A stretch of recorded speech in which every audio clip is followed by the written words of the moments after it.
And good evening, fellow commanders and travellers in space and time. I hope I find you well on this Thursday evening. It is once more the Elite Dangerous Astro Tour with me, Drew Wager. Lovely to see you all in the chat. And yes, we are back. We are back here tonight. And I have, first off, I have been playing around with my audio settings a little bit, trying to gain some microphone boost and some other things. Always had a bit of criticism that the stream is a bit quiet, so I'm hoping that not only does my voice sound much more dynamic and epic, that it also sounds a little bit stronger as well. So fingers crossed, because I've been experimenting with a few settings. So with a bit of luck, it sounds cool. So that's good. definitely bassier, yes, more epic. That's what I was going for. So hopefully that's all right. I can tweak it around a bit. I'm still playing around with settings. So good. Anyway, this is acceptable. Very butch. Oh. It's so good you could hear you even before the stream started. That good.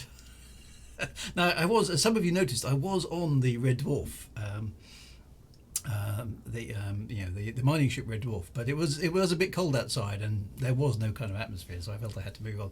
And I'm currently parked on the GSV Amadare, which I think is the correct way of pronouncing it now, if I'm not correct. Now the Amadare is the ship from which we will be doing the jump later on, but one thing I can't promise you over the next week or two is exactly where that's going to be, the jumping from, because we've got quite a long way to go and there is quite a lot of distance, and there's permit locks and all sorts of stuff right in this part of space, which is a bit awkward, and we've got quite a lot of distance to travel as well. So we'll see how it goes. It's still a bit quiet. I'm just going to speak up. Yeah, Col 20 and the Col 70. This whole area is a bit of a nuisance trying to get around this area, and we don't know why the permit locks are there. But anyway, let's crack on because we've got places to go and things to see and stuff. Okay, and we are here at VY Canis Majoris, which may or may not be the biggest star in the Milky Way. At least it's one of the biggest stars that we've discovered so far. So it's quite a cool place. And we've got to go and have a look at that first, and just sort of take in the ambience of this enormous star. So hopefully most of you have met there. I'm on one of the, let's say, the GSV Amadare fleet carrier right now, and let's get into the game. Let's do it. So anyway, here we are. So I'm going to launch, and let's see if we can head towards the main star in the system, which is obviously the big one. You can't really miss it. It's enormous. Somebody said to me on Twitter this afternoon, I miss that star. It's great. And I said, how can you possibly miss it? It's enormous. It's huge. There is some talk about that potentially there being a bigger one, but as with all things astronomical, as I've mentioned, it's all a bit guesswork, this stuff. We don't really know if this stuff is big or not. And it's very difficult to measure distance of stars in space, all those kind of things. But what you will notice here is there it is there. Okay. Let me just pick it up on the system map because this is quite cool. I'm on the wrong screen. There we go. System map. Right, so if I click on the star, which is obviously this one, it's nice and big. Okay. You'll notice it is 14,000 light seconds away. Okay, now that's a long way, right?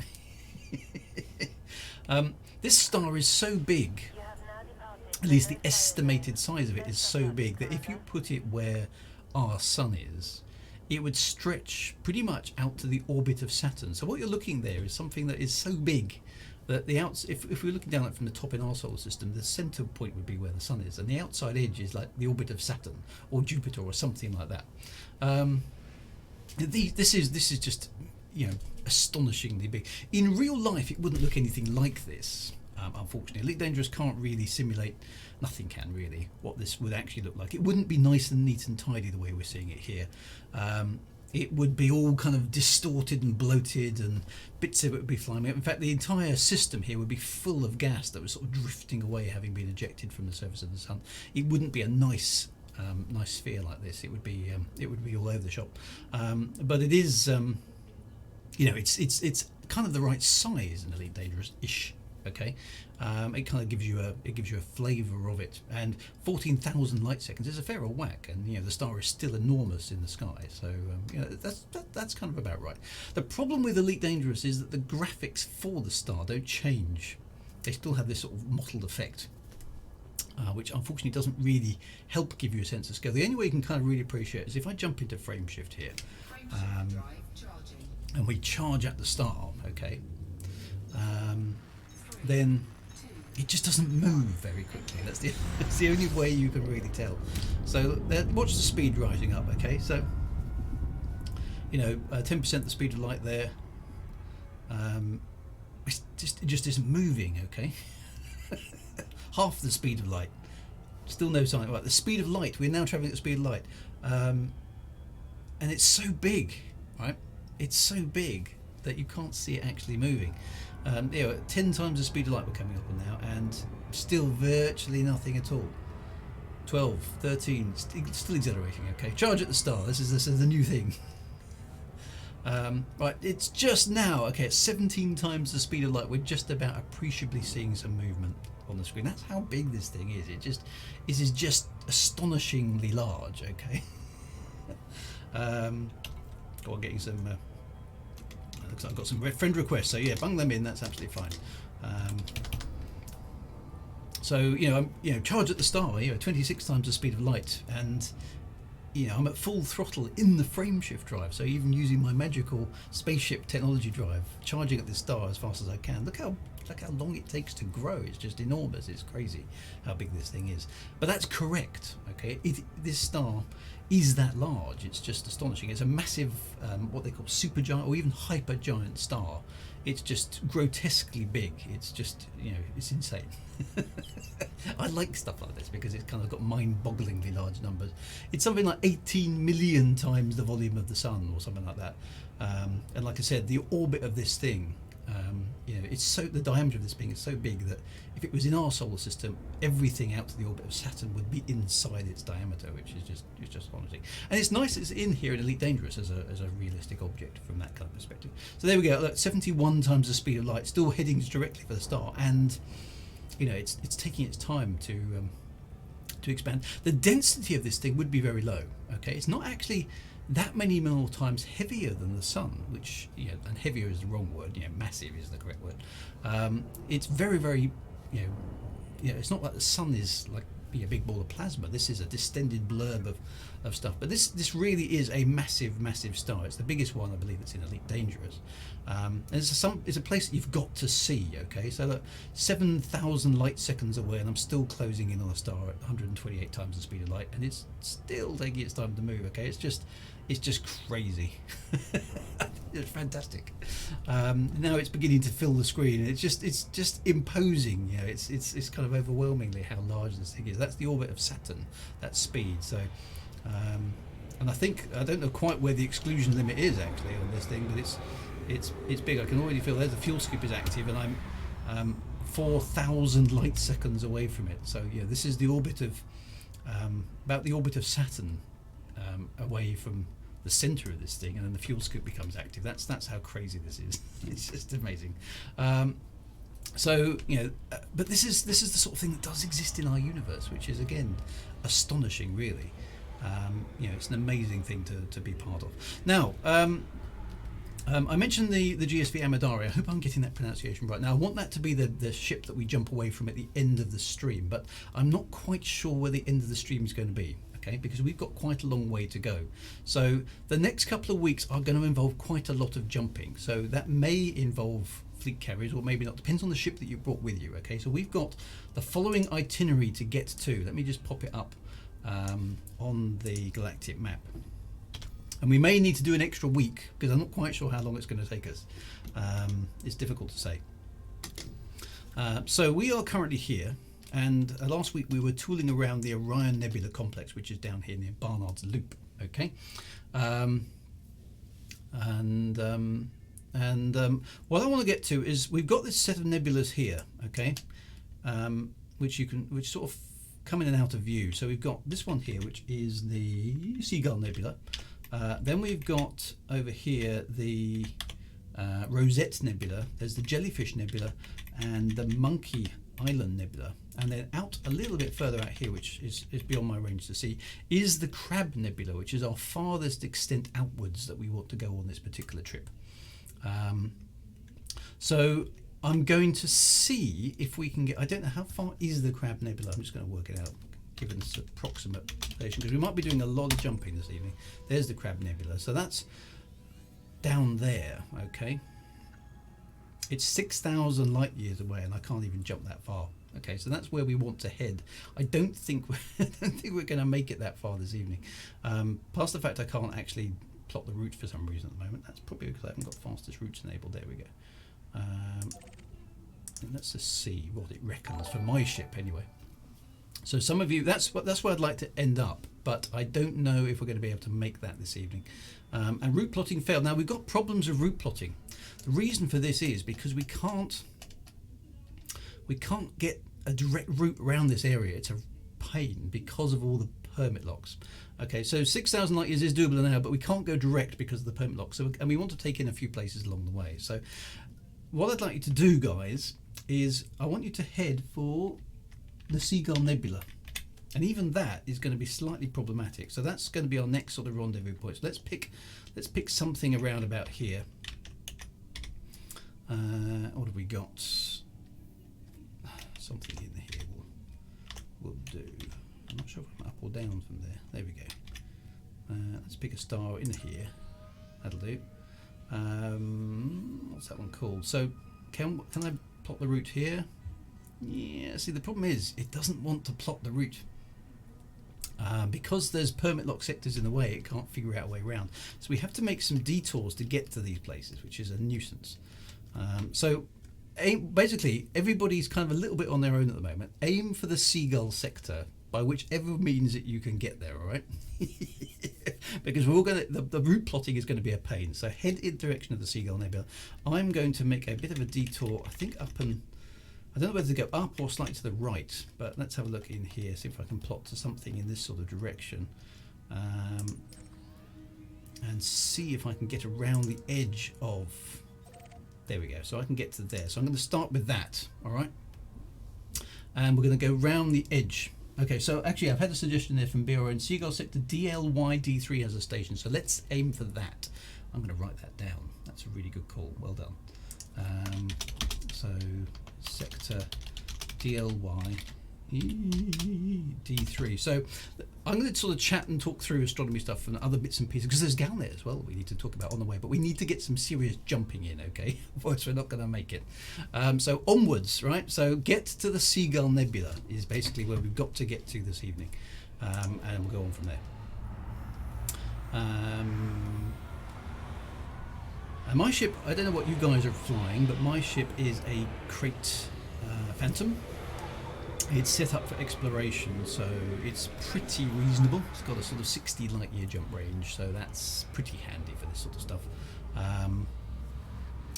But the permit locks are a pain. Okay, now the permit locks. And I'm frying my ship because of the. Hopefully, it won't take me much. It's pretty resilient, my ship. The permit locks were put in. I think the permit locks in this region are around the year 3302. So that would correspond to 2016 in game.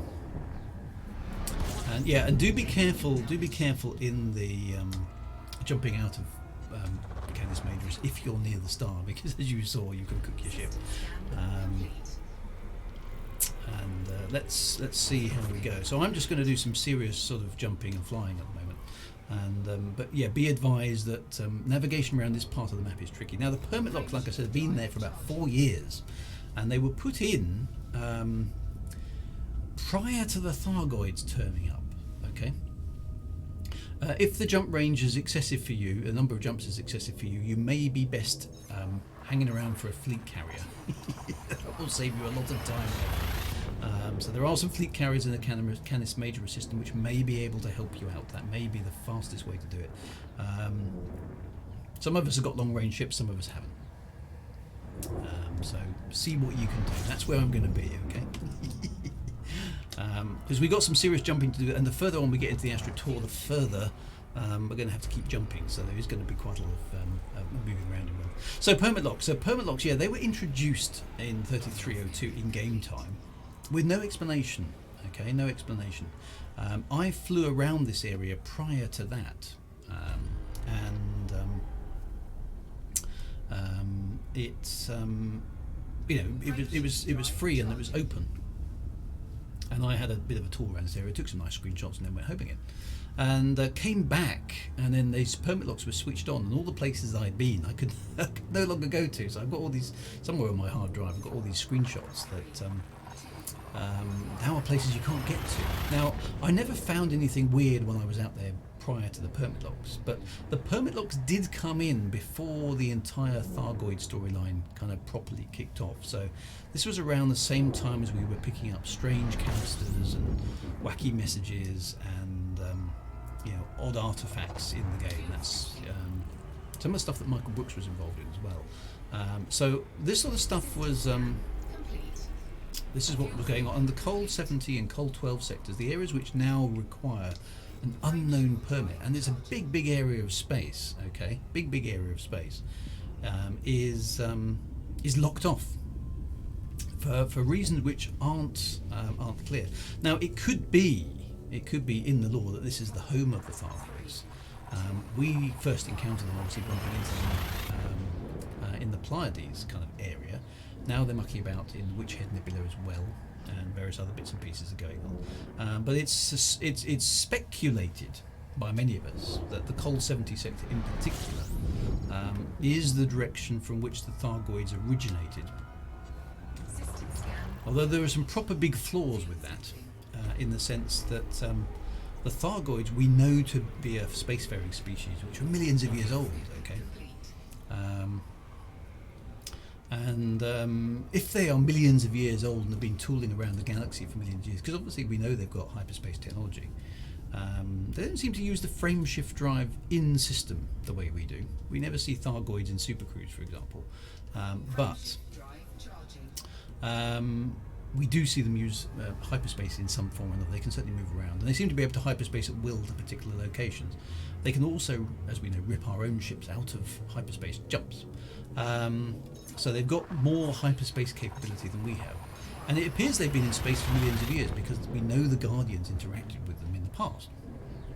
Now, the problem with them having an origin location that's not all that far from Earth, and we're only a few thousand light years away from the bubble right now, is that if they had been hanging around for millions of years and with hyperspace technology, they should have been everywhere in the galaxy, and possibly quite a few places beyond the galaxy too. So would they have originated from this part of the galaxy, or would they have could they have come from anywhere? Why would it be particularly this area? So we don't know is the answer. We don't know at all. Oh yeah, good call out there. By the way, if we are if you're jumping through systems like me, don't forget to honk. Use your Discovery scanner because it's free money, right? It's all good stuff. Don't know how much a generic honk is worth nowadays, and obviously I'm not stopping to do any of the full spectrum thingamajig scanner, but it is definitely worth pressing the honk button along the way because it does take money. So where are we going? We are going on a nebula tours. Okay, so we're going to a variety of nebulas along the route. The first one we're going to stop at is the Seagull Nebula, and we're going to rendezvous there. We're actually heading for a system called DL-YD3. Apparently there's a station there which is just handy for various things. So it's quite good that there's some space stations out here. Actually, I hadn't realised that. So that's quite cool.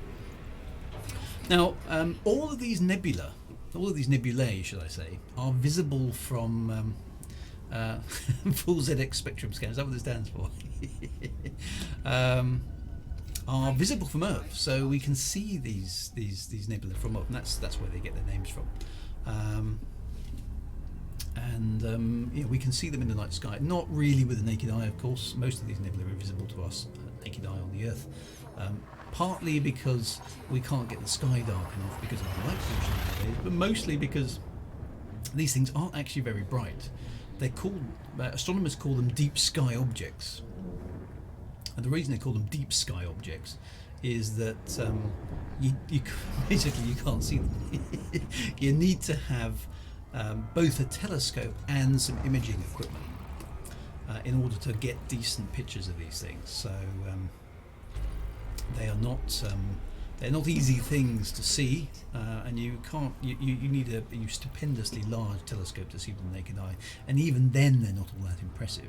The only way to really appreciate them is to take photographs of it, and that has been revolutionised in recent years because of the emergence of digital photography. So the images that amateur astronomers can take today with relatively small telescopes, you're only talking telescopes with maybe a few inches of aperture, but with some very advanced, by the standards of even 10 years ago, CCD imaging devices and tracking mechanisms. The images that we can take with that sort of kit, and if you want to get serious about doing some astronomy and you want to do some imaging of things in the sky, a few £100, maybe low thousands, will get you something that can outperform optically, or certainly photographically, images taken by professional observatories only a couple of decades ago. Okay, that's how much the technology has come on. The advent of digital imaging and computer control has totally revolutionized amateur astronomy to the point where it's unrecognizable from when I was a child. When I was a kid, I was still bolting an old film-driven SLR onto the back of my telescope and hoping to get a vaguely in focus picture of the moon, and that was impressive stuff back then. Nowadays you can connect a CCD to the back end of your telescope. Both the CCD and the telescope can be computer controlled, and you can take multiple images and then you bring them off, put them into software. Those multiple images can be what they call stacked, and all sorts of clever technology can remove noise and enhance things, and then boom, you've got a crystal clear image of whatever it was you were looking at. There's a lot of technique. I'm making it sound easy. It is not easy, okay? There is probably some proper astronomers on the thing, and I certainly got some friends of mine who I know watch the stream, and I mustn't underestimate how difficult it is to do some of this, but the capability that you have with modern astronomical gear, if you really want to get into it and take some pictures of space, you can take stuff that is astonishingly good quality nowadays with kit that is not outrageously expensive. So if you're used to spending, let's say £1,000 or something on a decent PC rig, do that again on some decent astronomical gear, and you'll be in business. Okay, so it's impressive what you can do. So all of those things are the art of possible. But if you want to appreciate the nebula in space from the Earth, you're going to need to use something like that. You can't see them with the naked eye, even in a really, really large telescope. They're just too faint. And the distance is too far, and in when you're looking into space as well in astronomy, human eyesight, when it gets down to a really low level of light, it switches into black and white mode. Okay, it goes back to the 60s.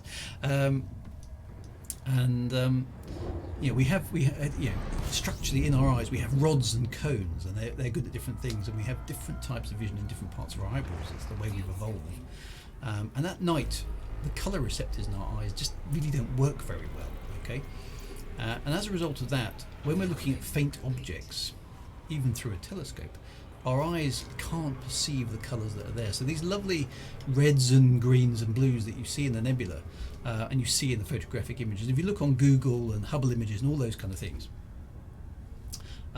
you can't see them. You can't see them with the naked eyes. Your eyes just are not good enough. It's really annoying. Okay, your biology isn't good enough to see these things. So you have to use photographic, and I shouldn't use the word photographic because it's wrong. It's digital imaging now. I still call it photography, but it's not really photography anymore. It is digital imaging through a telescope in order to pick up these colours. And when you get serious, you have to get into all the different types of emission lines, because these nebulas, some of them absorb radiation, in which case you can see them in some ways. Some of them emit radiation, and your digital camera.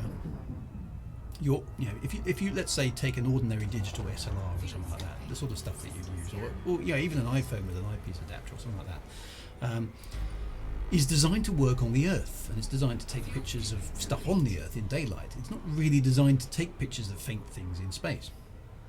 And so your average camera, your common garden camera, if you like, is not sensitive to all of the right frequencies that you might need. So if you want to take a good picture of something that's, you know, a very, very red nebula, in your normal camera you'll have an infrared filter which cuts out a lot of the red end of the spectrum in order to allow you to focus properly on things that are around you in normal life. You don't want that for astronomy. So you have to actually have a camera and a lens system that is optimized for the thing that you're trying to take a picture of, which gets awfully complicated very, very quickly and also expensive. And it also means the digital camera that's good for astrophotography isn't good for anything else. You can basically only use it for astrophotography. So you have to be quite keen, okay, to get this stuff. But if you're into it, and it is quite compelling, I have to avoid being sucked into it because I've got too many hobbies. And all of my hobbies, as you're probably aware, they're all expensive, okay? So computers, expensive. Astronomy, expensive. Classic cars, very expensive. Families, they're very expensive too, right? All of these things. So you kind of do have to focus a little bit. I think it's wise to choose your expensive hobby carefully, but and astronomy can be covered. JR 1988, that's quite good. Infrared landscape photography can be very interesting. You're quite right, but it's not. It doesn't help you take a normal picture of something. Okay. But all of these specialities, and there you go, some people talk about dive cameras. That's very, light underwater is again a different thing, different frequencies, different sorts of things. So lots of complexity there to play with, and all those sorts of things. So it can be done. Now the beauty, of course, of Elite Dangerous, there are cheap hobbies, says Winterview. Apparently, I haven't come across them myself. But some of these things. So the only thing I will say for astronomy in general is if you can sort of take it at your own pace. Yes, everything things do improve over time. So you get better cameras and better telescopes, but it's not quite the same as in the land of computers where your PC is defunct after 3 years and it's useless. Okay. So the astronomy landscape doesn't move on quite so fast as well.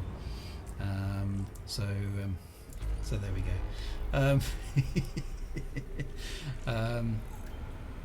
There are cheap hobbies. I mean, yes, you can.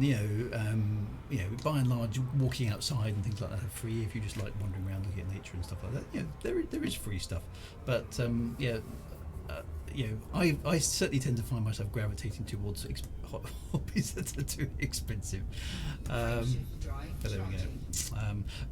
And the other thing I will say for astronomy, which I think is really, really good, now I've been a big fan of it ever since I was getting high and stuff.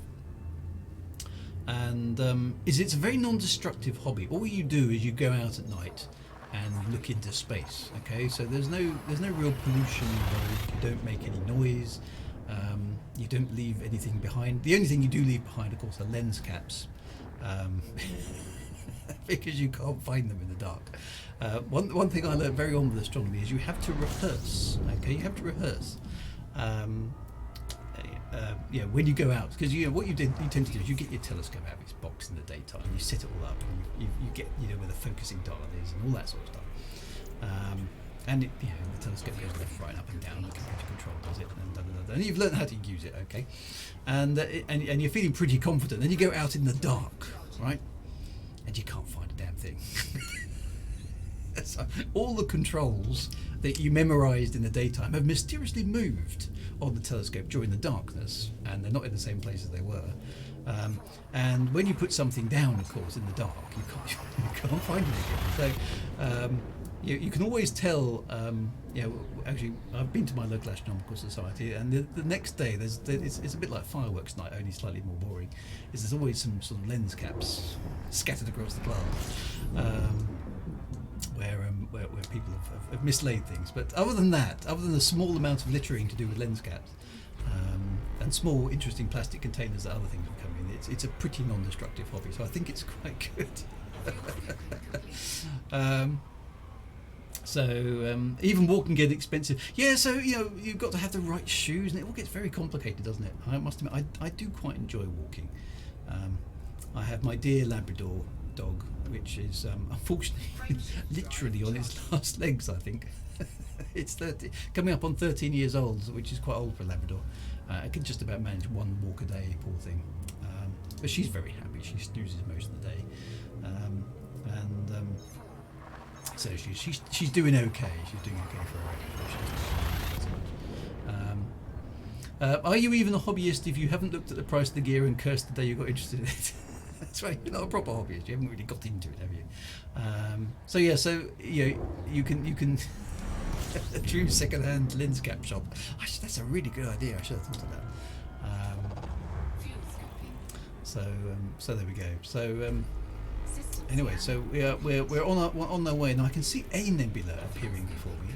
How many more jumps have I got to do? And I'm only at this halfway point, so it's going to be a long old haul tonight. So my Labrador is a chocolate Labrador, which is widely regarded to be the most stupid breed of Labrador. And my dog is not particularly intelligent even for a chocolate Labrador, to be fair. The poor old dear, she's beginning to lose her marbles because she's old. So she forgets, she walks into a room and forgets why she's there, which she's very sweet with it, but she's kind of why am I here? And kind of looks at you for an explanation, which of course you can't give her because you don't speak dog. And then she'll wander back out again, and then try again in about 5 minutes' time. So, but she's very, very sweet. So we do love her very much. You had a Labrador who lived to 18. Wow, that's seriously old for a Labrador. Maybe we've got a few more years now yet, but she's looking very grey around the muzzle. So I don't know how much longer she'll be with us, but there we go. So we're way out in the black, in between the nebulas as well. I must admit, you're quite right, Stefan. I often go into the room and go, I was doing something, what am I doing? It's quite disorientating, isn't it? Show you what, hello. Yeah, am I a Labrador? What am I? Well, it's quite fun. We knew she wasn't the smartest of dogs, actually, right from an early age, because she used to, when she was a puppy, she used to chase the cat a bit. Not very much, but a bit, yeah. And the cat and the dog are generally quite good friends in our house. You know, they will curl up together in the winter and fall asleep, so they're quite good friends. But when they were young, the dog would tend to chase the cat a little bit. And in our house, we have a cat flap that leads out from the utility room into the garden, and the cat would just bolt out through the cat flap. When the dog was a puppy, it could fit through the cat flap. All right, you know where this is going. Anyway, as you know, Labradors, our cat is quite small, so we only have a small cat flap. Anyway, as puppy grows, because it's a Labrador, it begins to get slightly more, struggle getting through the cat flap. But it, rather than, okay, I've got too big to go for the cat flap, I'm going to have to just bark at the cat and chase it to the door and then stop. Even today, at the age of 12 and a half, if the dog chases the cat, which is a fairly rare thing nowadays, anyway, the dog still sticks its head through the cat flap and tries to get out. And so we just sort of have this thing that the dog is just unaware that it's not just a head, okay? We think that the dog has this concept of the universe where only its head exists, all right? Its legs and its tail and its body are sort of just irrelevancies that just sort of occasionally appear in its frame of reference. So the poor dog doesn't really know what's going on. It just gets stuck, and it just kind of looks, when it's got its head stuck in the cat flap, it's just looking at you with, what happened? Why can't I move? Why is this thing... You just see this look of confusion on the poor dog's face. So I don't think my dog is very smart. And now that the poor old dear is losing its marbles as well. There aren't many marbles to start with, but it's definitely, there are very, very few marbles left, I think, at this point with the poor dog, other than an appreciation for freedom. So there we go. Right, so I'm hoping I'm almost there. Only on this kind of detour that I had to do in order to get round these permit lock sectors. The Astro Tour's become the dog tour. Yeah, sorry about this. But there's just quite a long way to move. This is the problem. So there we go. Astronomical bodies discovery made. There we go. a G-type star. That's what it is. We like G-type stars. I'm halfway there, so yeah, it's yeah, space is big, right? I love that phrase from Douglas Adams, of course, Hitchhiker's Guide to the Galaxy. Space is big. You may think you know what big is. In fact, you may think it's a long way down the street to the chemist, but that's just peanuts to space. Okay. I think you can target our destination. Okay, so that's good. I'll do this jump and then pop out and have a look, because I'm hopefully far enough around the detour that I can kind of make a beeline directly there, which is quite good. Because it's a long old way. Now, while we're doing this jump, let me just retarget that, because GalNet, of course, has been coming back tonight. So it's only appropriate that we have a little chat about that. So let's just refuel. There's the nebula, so I imagine we'll be heading in that direction. And let's set a new course. Where am I going again? I wrote it down, so it's okay. Sector DLY D3. I need to type in the word seagull at the beginning, obviously.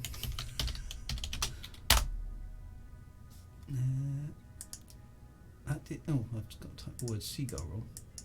I wish it gave you a kind of no, that doesn't exist, rather than just not doing anything. It's just, there we go. Okay, so still a fair way, isn't it? There we go. Right, so there we go. Right, plot that course. Have I? Come on. Yes, it works. Right, okay, so that's where I'm heading. How many jumps is that? 18. So we're making progress. Yeah, so GalNet then. So we've had a few more of the terrorist type attacks going on, right? With this NMLA. I wish they'd come up with a better acronym. Never put N and M together, right? In an acronym. It just makes it really, really, really hard to pronounce anything. NMLA. I don't know, N and M, I can't. Yeah, something like, yeah, that would be good. A little pop-up that said, you've typed something wrong, you idiot, or something along those lines would be really useful. I like user interfaces that give me feedback, okay? And anyway, good evening to folks who are just joining the stream. It's always good to have you. We are traversing space at some pace tonight, because we've got lots of places to go to, and I don't know how far we're going to get. We're going to see. We may need an extra week, because the furthest that we got to get away from the core world in this direction is the Crab Nebula, which is something that I haven't been to in Elite Dangerous yet, and it's one of the most distant objects of its type that we can see from Earth.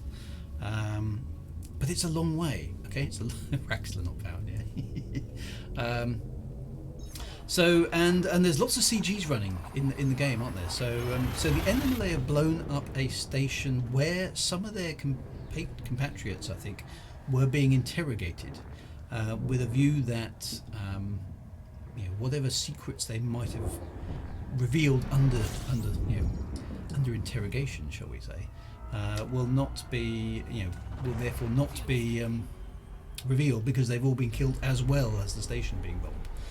So I think there's a CG to rebuild the station, as I recall, which is interesting. And then there's the I think we can probably look at it just quickly in GalNet. There it is. There. Let's just.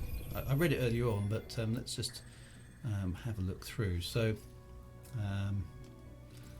here we go. So yeah, there's a few bits and pieces. So there's the NMLA strike and the terrorist bombing. So CG about that.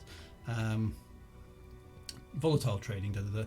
This one's interesting. Core Dynamic bids to purchase Lakon Spaceways. Okay, so Lakon has been made by Core. Lakon Spaceways has been what you kind of read between the lines as a hostile takeover. Okay, and only the CEO of Core Dynamics has been quoted here. There's no response yet from the board of directors at Lakon's. Okay, so hostile takeover is the way I read that.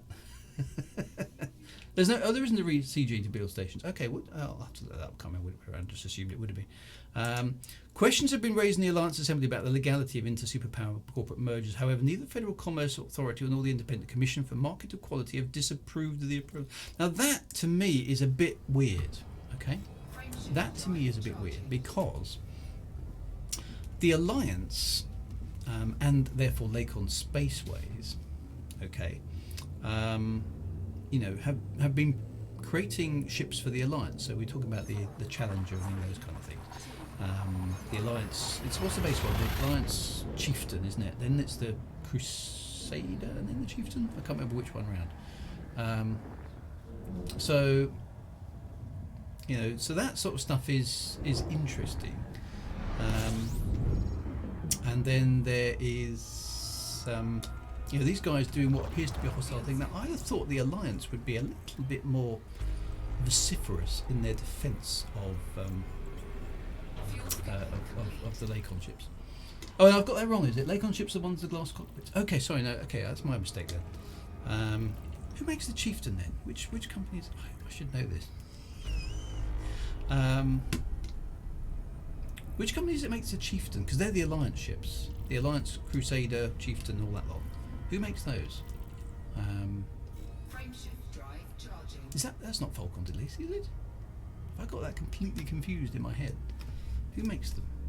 Lakon. Yeah, it is Lakon. Yeah, okay, so yeah, that's right. So the Lakon is an Alliance manufacturer. Okay. Yeah. So this is one I think is interesting.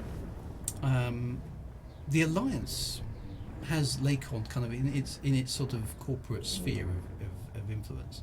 So a takeover by Core Dynamics, which is not Alliance orientated, would worry me if I was the Alliance, because we've got some distinct ships there, and having our operations taken over by a power potentially, or at least a corporation that is not aligned to us politically, would give me cause for concern if I was an Alliance sort of senior bod. I'd want a company that was orientated to me, to be able to produce spacecraft, in case I needed spacecraft in a hurry. So if the Alliance ever wanted to kind of gear up for war, they would want a corporation that they could basically say, "Oi, you're ours, and you're going to make ships for us. Okay, we'll pay you and blah blah blah blah. But you're basically us. Okay, you're our manufacturing capability, your manufacturing arm." So Core Dynamics making a hostile takeover, and the Alliance basically going, "Nope, we're not all that bothered." Something weird's going on there. And then that's followed up by the Federation and the Empire making announcements that they're gearing up for more ship production as well. So I can't think of a good law reason why Core Dynamics would want to acquire Lakon in that sense. Well, I mean, they might want to do it for just normal kind of corporate acquisition purposes. That's okay. But I'm very surprised the Alliance themselves are not going, no way are you doing that. We'll buy them out first. If they've got financial trouble, it's sort of intimated in the GalNet article that they overstretched themselves with the construction of the Crusader, Chieftain, and the other one, which okay. Maybe they've run into a bit of money problems, but the Alliance should be the ones bailing them out, not Core Dynamics, in my head. So I think that's quite interesting. And then we see the Federation and the Empire are suddenly embarking on lots and lots of shipbuilding. So is that a response to a terrorist threat, or do they know something else? Or, like you say, is it just another way to introduce some new ships? I don't know. Interesting to see. We know there's probably some stuff coming with Odyssey, isn't it? Lakon's Asp Scout sales of tank. Yeah, the Asp Scout is one of the ships in the game that does not have a use, does it? Core Lakon Dynamics, maybe that's what they've become. I don't know, it just struck me as rather odd, that one.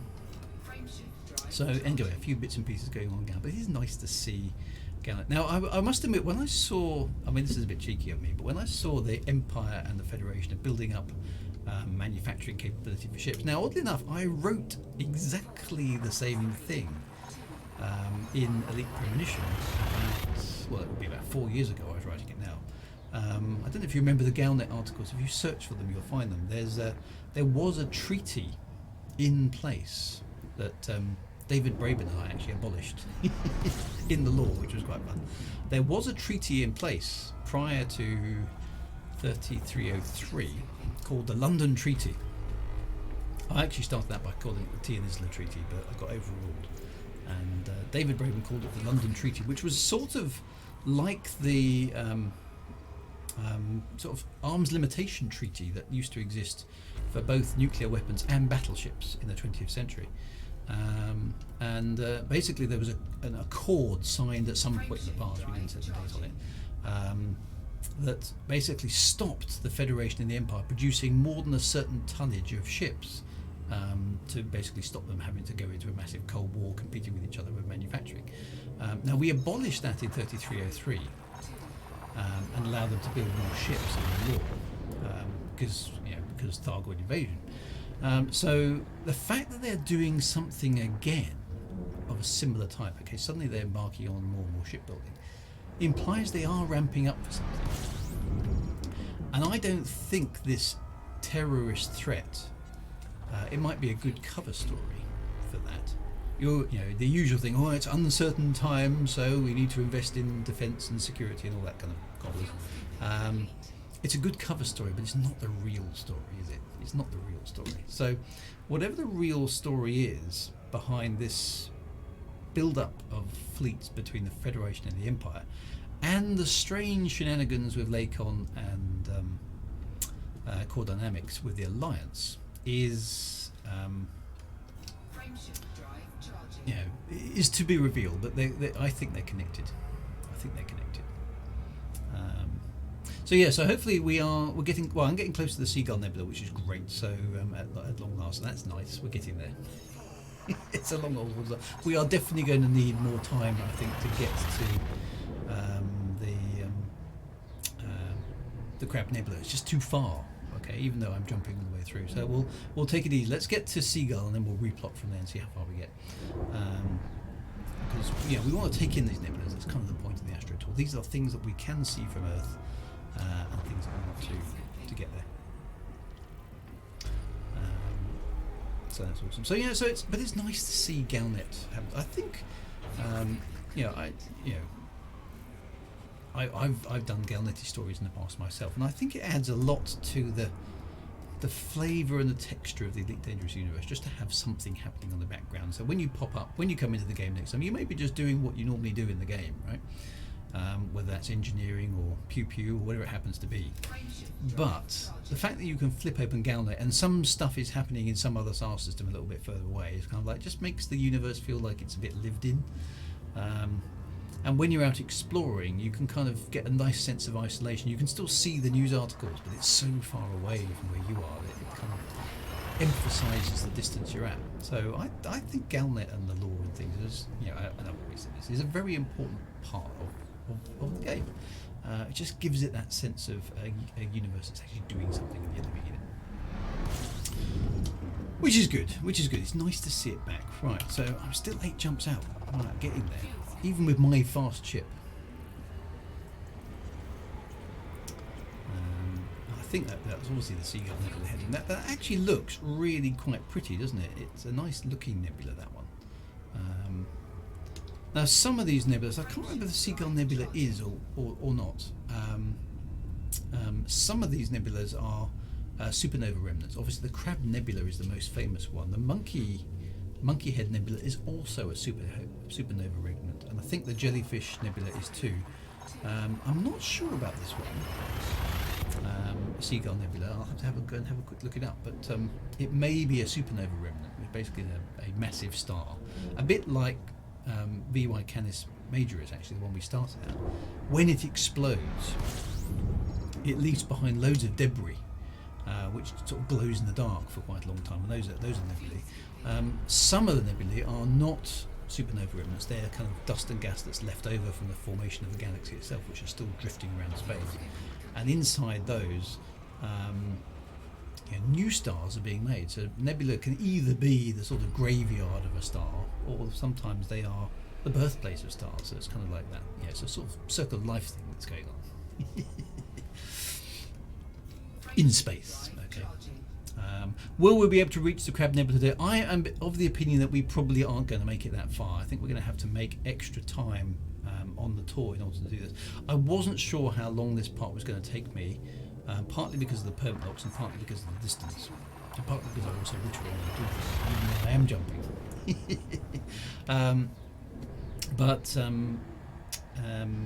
Yeah, that's where I'd like to get to, but I'm not sure we're going to make it that far. What we'll do is we'll have a look.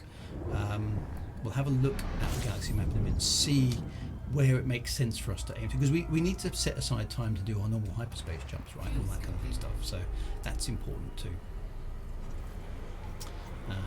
And there's, I've set a sort of schedule for the Astro Tour, but it's the universe won't end if we don't hit certain places at certain times. What I can't quite do is, because we're travelling longer distances now, it's that much harder. So what I might do is I might set some homework, because obviously during the week we can skip over various bits and pieces, a little bit sort of distant world style, and see if we can reach certain places. Anna Claire, for the Amadari it's impossible. Okay, so and we need to rendezvous with the Amadari because that's where we've got to do our jump from today. I did promise Anna Claire that we would use the Amadari as the jump out point from today, so that's important too. So I will revise where we're going to end up, and we'll see how we go. So that's all good stuff as well. Thank you for the follow, anybody who's new. So if you haven't been on the stream before, obviously, well, Elite Dangerous. So, but anyway, welcome to that. We are sort of flying around the universe looking at astronomical stuff that's actually kind of real. So all the stuff that we're visiting in the game is stuff that is non-fiction as well. So that's non-fiction in the sense that it actually exists in the real world. That would be quite good. Distant nebulas, yes, that's kind of what we're doing. We've done all the local stuff to Earth, and now we're looking at things that are visible from Earth but are much further away. And we're going to be encountering some of the more wacky objects that are out there. So there's all sorts of bits and pieces of stuff that's out in space, which is quite interesting. Drew, could you give a heads up to the location sooner? So yeah, I will be stopping in just a moment, and then we'll make a call on the destinations to stop at for this evening, so that we know where we can get to, because I do want the fleet carriers to be able to get there as well. Appreciate that we're now dragging a massive ragtag fugitive fleet along with us, or a fleet carrier fleet, should I say, which is lovely. And thank you very much again for all the fleet carrier owners who are keeping their ships in ship shape and keeping up with the tour, following us around space. And generally it was jolly handy actually, because I busted my ship earlier on and I landed on the Red Dwarf for some repairs, so it's jolly handy to have a fleet carrier out in the darkness. And it was entirely my fault. I got too close, and something weird actually happened. I got too close to Canis Majoris, and my frameshift driver was jammed. It wouldn't go any faster, and it was at 0.33 of the speed of light, and no matter what I did, it would not go any faster. And so I was trying to get away from the star, but my ship was cooking itself. I think it got to like 285% of maximum temperature. I thought, I better jump out here and jump back, otherwise I'm going to die. That would be slightly embarrassing. So I did, and I had to land for some repairs.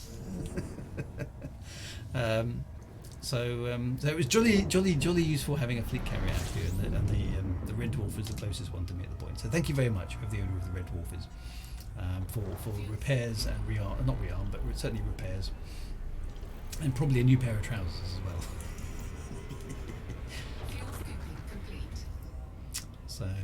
So yeah. Anyway, so the nebula is now kind of off my port bow, which is nice. I think I can't be too far away from it now. 3 jumps, okay, and then we'll stop and so I hit the exclusion zone, so that was quite good. GT, very complicated lonely wolf name. You will keep searching for Axler. Well, I'm always searching for Axler. I never stop searching for Axler. Been searching for Axler since 1984, with very little to show for it. But yes, if we ever get any clues to Axler, we'll definitely be on that. That would be really good. So yeah, actually, I don't know, somebody must surely have named their fleet carrier Galactica. I haven't seen a Galactica, but somebody must have done it, right? Yeah, it's the obvious name for a fleet carrier, isn't it? But some of the names we've had have been very, very good indeed. So that's really, really good.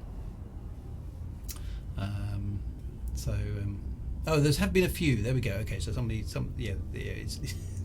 I haven't seen one actually, so I'll have to keep an eye out for those as well. Okay, so Swizlensky says 18 jumps away and started near the bubble and got plotted right through the permafrost. Wow, okay, well that's quite impressive. I had all sorts of problems getting from Barnard's Loop, the Orion Nebula area, to VY Canis Majoris actually. I had all sorts of trouble. I had to backtrack towards the bubble quite a long way and then go up and across and down in order to get to it. My route plotter was going was going mad, so Pt2 restart, so I'm not going to be able to refuel there.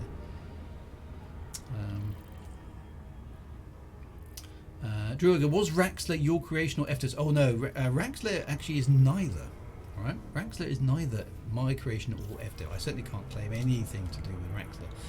But it predates FDev by many years as well. So Frontier Developments as a company has only existed, and I think I'm right in saying, since about 1994. The first game the company published was Frontier First Encounters, which is actually the third Elite game. The two Elites before that, Frontier Elite 2. Frontier Elite 2 was written mostly by David Braben himself, and then published by some other companies at the time, which no longer exist. And 10 years before that was the first Elite, and that was when David Braben was fresh out of university. In fact, he wrote it at university, along with Ian Bell, and there was no Frontier Developments at all at that point in time. Now, Raxler comes from that first game. So with the first Elite game came a novel called The Dark Wheel, which was embedded in the box that you got with Elite, which was either a floppy disk or a cassette. And right, I'm just jumping into the system now. And in that book, that novella called The Dark Wheel, is the reference to Raxler, and that was written by a man called Robert Holdstock. So he was the author who wrote the original lore for Elite back in 1984, obviously before 1984. And that's where Raxler stems from. So it predates Frontier Developments as an organisation by at least 10 years. So that goes back, in computer speak, it goes back into the ancient mists of time. Raxler dates from at least 1984, and there are actually some references to Raxler in Robert Holdstock's own work that are before that as well. So maybe he reused some of the ideas when he was writing for Elite back in the day. Alas, Robert Holdstock died. I never got to meet him, which was very, very sad. I missed the chance to meet him. There was a 25th anniversary celebration of Elite back in 2000 and would that be in 2005 or something like that. No, it must have been 2001. Anyway, a long time ago. And I was planning to go to it. So here's where we're going, by the way, guys. Hellport. That sounds nice, doesn't it? Let's rendezvous there and see how we're doing. So everybody head for Hellport.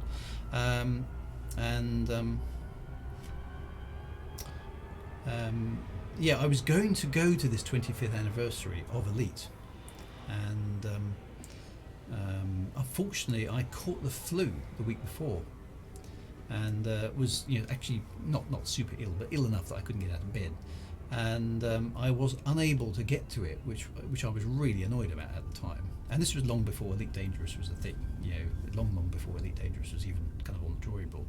And as a result, I didn't get to go. But at the 25th anniversary celebration of Elite, David Braben was there, Ian Bell was there, and those two do not get on. Okay, there's some bad blood between those two, but they sort of share the stage and sort of stayed kind of social distancing before it was social distancing.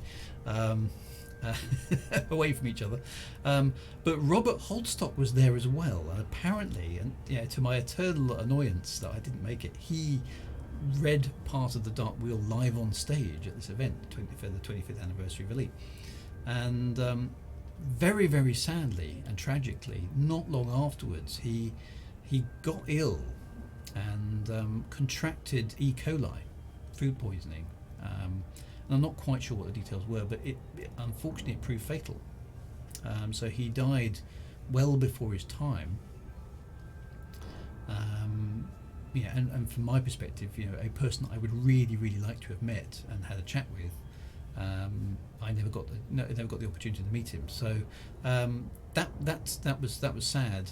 But he is Robert Holstock is the guy who wrote the original books that came for Elite, and he wrote large parts of the original Elite manual, which also contains quite a lot of the original lore, much of which still exists in the game today. So some of the the obvious legends like Raxler and the Dark Wheel that are referenced in Elite Dangerous, those come straight from 1984, and they are the creation of the late great Robert Holstock. So much honour is due to Robert Holstock for the lore of Elite Dangerous even today. He's the person from which the lore really starts. Okay, he's the person from which the lore really starts. Now the only little ray of sort of sunshine that comes out of this is I was when I got the opportunity to write for Elite Dangerous, and I wrote one of the books, as you know, well, two of the books, but one originally, the Elite Reclamation. I was very keen to sort of pay homage to it, and in the introduction I did mention Robert Holstock as a sort of one of the inspirations behind the fact that I was now writing, because when I first read the Elite stuff I was just a teenager, so it was a long time ago, and I did feel a little bit that I was sort of trying to follow in the footsteps of the great ones. You know how it is if you do get to meet your heroes and then maybe contribute a little bit. So I felt that I was, he was the elite author. Okay, he had written those books and I'd read them as a teenager and followed it through for many decades. And then here was me, Johnny come lately, with it's just getting into a really important story, and then some NPC comes and interdicts you. Just leave me alone. This game has a sense of humour. Right. Buzz off.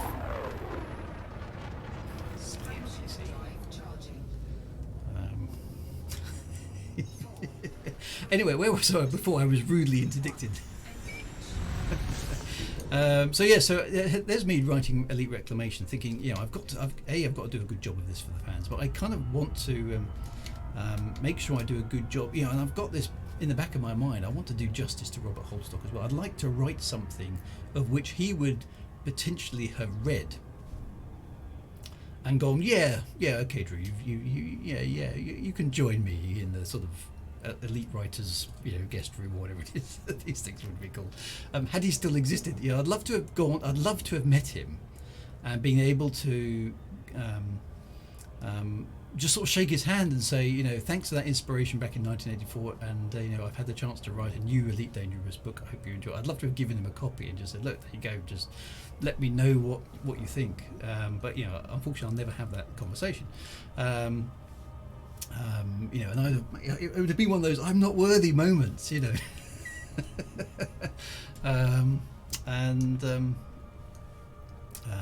but having read, I wrote that in the introduction, just a kind of thanks to piece, and I got an email a couple of years later from his wife, who survives him, or his partner actually. I don't think she's his wife. I think his partner, and she just said. I don't know how she came across my book, but she probably knows something about Elite after all these years. But anyway, she'd read it and she'd read my kind of acknowledgement of him, and it turned out she lived not all that far away from me, and she had arranged with friends of hers and some of the wishes from his estate after he passed in his will, that there would be a memorial bench placed in the Kent countryside, to commemorate Robert Holstock. And she arranged for me to be able to go and visit it, and so I was able to go up to this bench, and there's a plaque dedicated to Robert Holstock, so what I did, it might sound a bit weird, but what I did is I went up there. My wife and I took the dog up because it's a lovely part of the English sort of Kent countryside, and went there and found this bench after quite a long sort of 2-hour walk, and I took my copy of the Dark Wheel that he'd written, and I took my copy of Elite Reclamation, and I just put them both on the bench and took a picture, and just sort of put it up, kept it and basically said, this one's for you, Robert, really. Just a sort of homage to to him as an inspiration for me for writing Elite Dangerous stories. So it was the closest thing I felt I could do to kind of acknowledging his his contribution to the lore of Elite. And it was a sort of little bit of closure for me, in the sense that I could just sort of remember him and say, here you go, thank you very much for the inspiration, and I hope you approve of me writing an additional story kind of in the universe that you helped create. So that was a very, very long answer to is Raxley, is yours at FDev? The answer is it's neither of ours. It is neither of ours. It belongs to Robert Holdstock, who sadly is no longer with us. But I think he would have been delighted to have seen Elite Dangerous, and the fact that it is still, it's still full of story and storytelling and writing and good stuff like that. That's, I think, one of the reasons why I was so disappointed when GalNet faded away, is that, to me, yes, Elite's about spaceships and fighting and blowing stuff up and making money and all that kind of good stuff, but it is also about the story, and the story has always been part of Elite Dangerous right from the beginning in Elite 1984. It was all about what's going on around you as well as what you're doing. It felt a little bit at times that had been forgotten. So I did feel I'd said thank you to Robert. So I never got to meet him, alas. In fact, the two people involved with the two biggest games that I've ever been involved in my life, so Elite obviously is one. I have met David Braben on a couple of occasions, actually 3 occasions I think, or possibly 4, I can't remember now. So that's great. I've met David Braben, I've shaken his hand, we've had a nice conversation. That's great. Well done. Good. That's a thing that I've done. They do advise you never to meet your heroes, but that's always a bit boring. And David Braben isn't God in that sense. He's not kind of overwhelming supreme being or anything like that. But he's a thoroughly nice bloke. Let's hope that's okay. So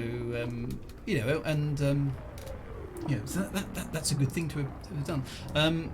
Robert Holdstock, I seriously wish I could have met him, but I unfortunately missed out on that opportunity. And the other guy, of course, is the software developer Mike Singleton, who wrote Lords of Midnight and Doomnark's Revenge, which I'm also in the process of novelising. And he died tragically in 2012 as well from cancer. Again, very much before his time, in his 60s. And he's another guy. I just want to say, can I just shake your hand? And I've written this book. Well, maybe I wouldn't have written the book, The Lords of Midnight, had he still been alive, because he would have wanted to write it. But I don't know how the world turns out. But he's another guy I'd like to have shaken his hand, just said thanks for all those wonderful things in my youth. But I've been very blessed in my life that I have met some of my heroes. So David Braben, I suppose, is one. I did meet Patrick Moore, which for the astronomy part of me was like super geek. Okay, so I actually got invited to Patrick Moore's house in 2003, I think, or something like that, and kind of got there. So that was very good. And I got to meet him and look around his house, which was just mad. It was totally insane, and that was really good. And I also met, when I was very young, I met Carl Sagan, which obviously my ship is named after, and I don't need to introduce Carl Sagan for most of you. But, so I have met some of my heroes, and by and large, they've been really great people, okay? I have no complaints over meeting Patrick Moore, Carl Sagan, or David Braben. I've ticked off 3, and those to me are the greats in my life, really. So some people say don't meet your heroes. I've met some of mine, and they're okay. So they're not superhuman, they're not perfect or anything, and they have their own idiosyncrasies and stuff. But good people, inspirational people who, by and large, understood that they were inspirational, but didn't go, "Hey, look at me, I'm your inspiration." They just sort of listened to what you had to say, and were genuinely nice people. So there are genuinely nice people out there. I think that's what I'm trying to say. Anyway, we're here at Hellport now. Let's have a look at the galactic map and see what we can achieve, because it's now 9:10 and we've barely got anywhere. So we're at the Seagull Nebula. So can we make, how far is it to the next one? It's a long way off, you see. We only just got from Canis Majoris to here, so I'm a bit concerned that there's no way we're going to make it down here. This is a long haul. So what I'm going to suggest for next week, actually, is that we target the Crab Nebula as our destination to rendezvous at next week. Okay, that gives us a chance to get across in a week's time. That's a doable trip, but it's just too far for us to travel in kind of in stream, as it were. So if I look at the Crab Nebula from here, it's a long way off, and I'd like to go and see some of these nebulas along the way. So that is going to be quite a few jobs. It's like 4,000 light years away still, so it's a long way. So for tonight, and we're obviously way up here. Let's congregate here. I don't think we can even reach the next one. There's a Rosette Nebula. Let's just have a quick look. How far away is it and how many jumps is it? Because I don't think I can even make that in a reasonable time frame. Just underestimating how big space is. Which, as an astronomer, I should know better, really, shouldn't I? Let's just see roughly how far away we are. Because I think this is, there we go. So that's 2,000 light years just to there. So that is, how many jumps is that? So it's 36. So it's well, no, that's not even doable because it's about 2 minutes a jump, isn't it? It's a long way.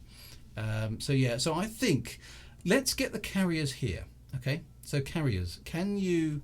Let's rendezvous in the Seagull sector. We may need to extend the tour a little bit. I want people to appreciate the scenery. Okay, so that's good. So fleet carriers, can you get yourselves to where we are now? We are in Seagull sector DLYC8, and let's get there. Otherwise, you're going to be stuck. Is it okay for the carriers to get this far? Can you confirm you can get to the Seagull sector? Just let me know in the chat. Otherwise, we can always double back a little bit. Hopefully, that's okay. Whilst you were gaming, thanks. Yeah, so we're not gonna get to the Rosette Nebula. So let's stick where we are. Okay, so right. Okay, so we'll wait for the fleet carriers to get here. So actually, it's the Amadare that I need to ask for. So Sapphire, are you able to get to the Seagull sector, DLY C8 in time? Say about 45 minutes or so. Let me know in the chat. That would be useful. So that's good. There's some very kind comments from Jayton there. 66. I think quite a few people here would see you in the same mood. Well, I feel a weight of responsibility for the story and stuff that I've put into Elite. So thank you for those thoughts. I have tried to follow in the footsteps of greatness. I've tried to in my writing for Elite Dangerous. I always tried to follow the sort of guidelines that Robert Holdstock left with the Dark Wheel. So there has to be a little bit of romance in there. There has to be a bit of wonder. There has to be adventure and exploration. There has to be good guys and bad guys, and all those sort of elements in storytelling in Elite I think are quite important. Anna Claire can't make it. Okay, so where are you, Anna Claire? Because we might see if we can double back to you. Or at least I might see if I can double back to you. Where is the Amadari at the moment? Let me know that. I'm going to just dock quickly here because I've just realised I've got quite a lot of exploration data after all that jumping around, and I do need to request docking clearance, which I've forgotten how to do. There we go. Does it have? It may not have a universal cartographics here anyway. I don't know. Maintain a safe distance. Permission granted. Please make your way to landing pad 15. This lovely northern accent this lady has at Hell Port in the middle of nowhere. That's really funny. Landing pad 15. Fabulous. There'll be no messing around. Okay. Anna Claire, in that case, with the Amadari, get as close to the seagull as you can, and then we'll tell us where that's going to be, and we'll come back and find you. It's my fault for not working out all the distances. It's on its way. Have I got that right? It is. No, so what am I talking about? Anna Claire's ship is the Amadari. That's right, isn't it? Am I right? So, yes. So, tell me how close you can get, and then we'll go there. Because we can see the a little bit of damage along the way. Right? Do they have universal cartographics?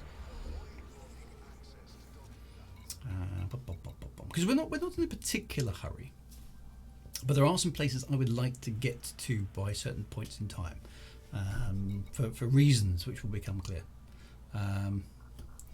Okay, so Wimbledon Commons getting there. Yeah, Anna, tell me how close you can get to the Seagull area, and then we'll rendezvous with you there.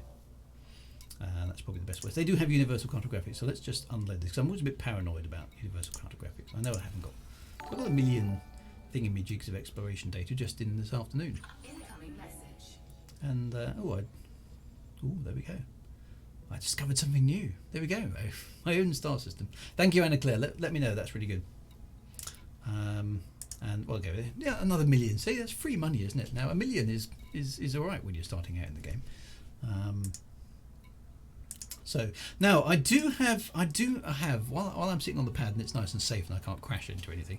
I do have a birthday to announce. Somebody contacted me on Facebook earlier today and said, please give me a mention on the stream.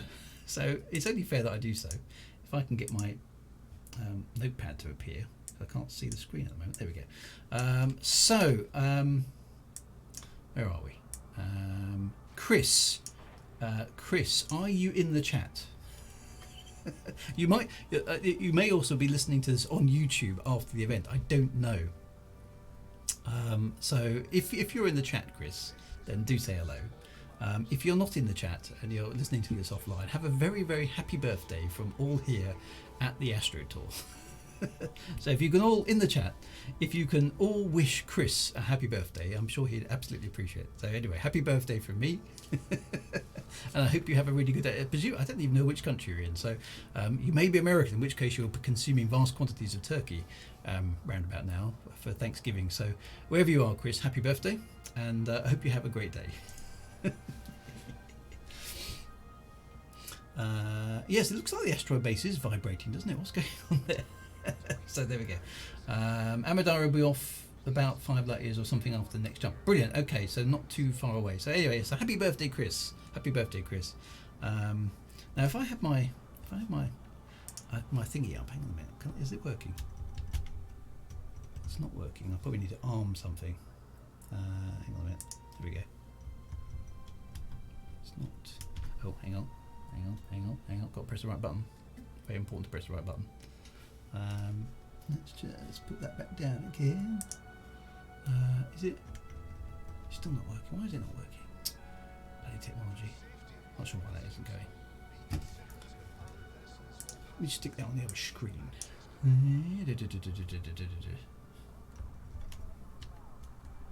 I haven't got. That might be it. Yes, there we go.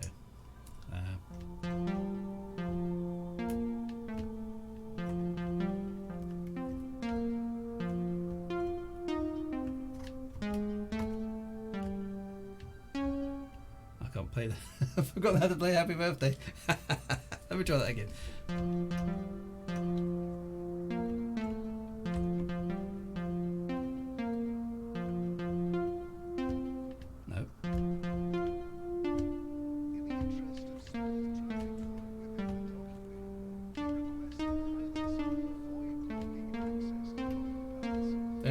Close enough. So anyway, happy birthday, Chris. Right, that's that done. Right, so what's the best way to get the destination details next week? Okay, so most of them will pop up. Most of the itinerary is on the Discord. It's also in the Frontier forums. If you go to the events page, Can we have an F in the chat? Yes. Yeah, so yeah, my live playing isn't quite up to where it should be at the moment. I need to work on that. It's really hard to play this keyboard just as a keyboard. It's not really designed for that. Yeah, so if you look in the elites, the events forum on the Frontier forum, there's a Astro Tour post, okay, and that gives you all the destinations that we're trying to hit. And so I'll make sure that's up to date. It's also posted in the Discord as well, so we'll try that as well. And Discord link, yep. Somebody, I'll try and pin it in the Discord. That's a good point. So make sure everybody's aware of it, and I'll publish where we're trying to get to. And basically, I think what we're trying to do is we're going to try and get to What we're trying to do is we'll go to one of the nebulas, and then we'll strike out to the Crab Nebula from there next week. I think that's the way it's going to work, because it's too far for the fleet carriers to go in one go. So I need to give them more time to keep up. I hadn't appreciated the distances, so let's do that. I can probably do the Discord in a bit, but if somebody has the Discord link and can dump it in the chat, then do so with my permission. That would be really useful. So there we go. So no copyright troubles with that. No, we'll do better. No, I'm better at my MIDI composition offline, I have to say. Yeah, we'll concentrate that. And put the links on the Twitter. Yeah, I'll try and put as many different ways of you catching the information. And you do need to field the cameras. There's the Discord link from Sapphire. Thank you very much, Sapphire. I appreciate that. So that's really, really useful. Right, so let's get back out of here. So I banked my my exploration data. Now I'm curious as how much exploration data do I need to go up a rank, because I think on this account, because I've sort of been tooling around the galaxy for quite a long time, I'm one rank below elite.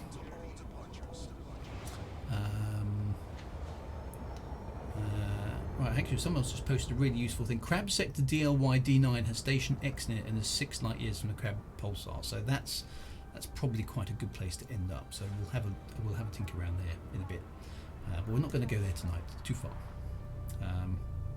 Yeah, so I think Monkey Head to Crab makes sense. So I think let's rendezvous at the Monkey Head Nebula for next week, and we'll hit the Crab Nebula from there. That sounds like that's doable in an evening, because I think that's the key thing, isn't it? Because we want to have fun flying around together, which is nice.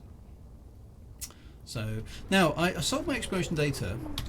Question for you guys here. Well, actually, there we go. Maybe that answers my question, because £1 million worth of exploration data seems to have got me about 3% on my way to Pioneer. So I'm kind of hoping with this Astro Tour that I'm somewhere along this route, I'm actually going to hit Elite for the first time in Elite Dangerous. So this is going to be a thing to celebrate, okay? Because I've been playing this game since it came out in 3302.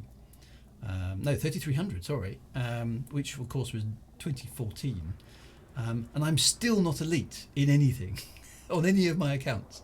So as you can see there, I'm a pioneer on exploration, which is the thing I spend most of my time doing, and this is despite having been on Distant Worlds and Distant Worlds 2. I haven't been doing the exploration properly. This is my thing, as I tend to just jump and honk because I'm always time poor. And I'm always playing catch up on these long expeditions, so I haven't done as much FSSing as I should have done. Okay, thus I'm only a pioneer, so I'm yet to achieve elite on Elite Dangerous, which is kind of shocking, really. Okay, so I should stop and do a bit more FSSing, but at the rate I'm going, I think during the Astro Tour, I think I'm going to hit elite as long as I can bank my exploration data somewhere along the line. Just so you're aware, and let me just give you an overview while we're waiting for those fleet carriers to catch up. Over here, if we go to the galactic map, no, not the system map, the galactic map. Come on, galaxy map. So I want to get out to, as I've mentioned, I want to get out to the Crab Nebula. That's the furthest that we want to go in that direction. Okay. So that's where we're going to try and get to next week, is out here. So what we'll do is as suggested, we'll start at the Monkey Head Nebula next week and then head for the Crab Nebula. Okay. So another 60-ish million is what Commander Terracov. Now, after that, we need to be heading back towards the bubble. So after next week's stream, you can head back towards the bubble, because the other astronomical things we want to look at are in the opposite direction. Okay, they're in the opposite direction. We want to go to places like the California Nebula, which is way back. Okay. Actually, not too far away from where we were at the beginning of last week's stream, the California Nebula, over this sort of direction. And then things like the Dumbbell Nebula, which are past the bubble and heading again towards the galactic core. So we're going to be heading that way. And where I want to end up ultimately is at Cygnus X1, which isn't actually written like that in Elite Dangerous. It's actually written like this. That's where I want to end up in the penultimate episode of the tour, okay, which is 10,000 light years in the opposite direction. So we are talking some fairly big distances now, so there's going to be a little bit more travelling involved, right? Because the final destination of the Astro Tour is way out near Colonia. We need to get way out here. Okay, so we're actually going to be heading for Evelyn's Light, which is a long way out. So if you are joining us for the final parts of the tour, this is the long haul that we're actually going to be taking. So there's a fair old way to get out there. We're going to have to do that probably in stages. But I want to get out there before Christmas. Okay, I want to get out there before Christmas. We're talking about some significantly long distances. Now, I'm not sure whether the fleet carriers are going to be able to make that or not. But that's where I need to get to right at the end of the tour. So just bear that in mind. That's been on the itinerary for a little while, but that's the ultimate destination of the tour. So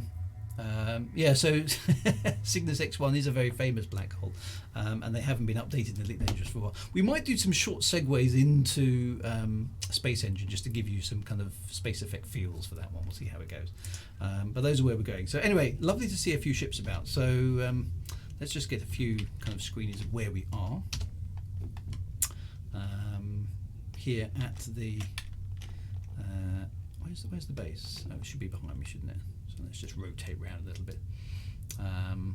So fleet carrier owners have really appreciated being along. I completely understand if you can't make some of those distances. Okay, the distances here do go up dramatically for some of these objects because they're just so much further away from home.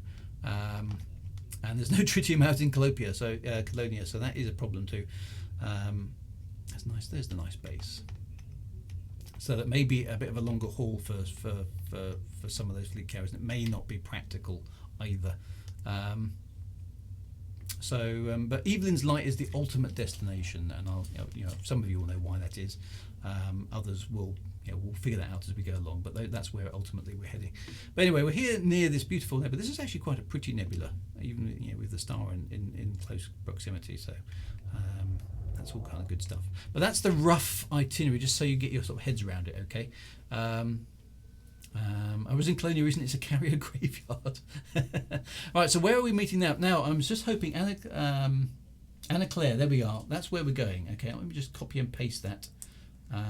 That's the closest she's managed to get to where we are at the moment. So everybody go there. I've just typed it in the chat. That's where we need to go to rendezvous with our chosen fleet carrier this evening. Okay, and get ourselves organised for a hyperspace jump. Fly carefully, Commander. So that's where we're going to go. If I could type that very complicated phrase in, where is that? Fly UA York. Some of these names, I don't know how they're generated. B50-0, is it? Is that right? That seems like quite a... Oh, it's not too far away. Okay, so that's 259 light years away. So that's, I think I'm right in saying, that's where you're going, either where you are, Anna, or where you're going to be.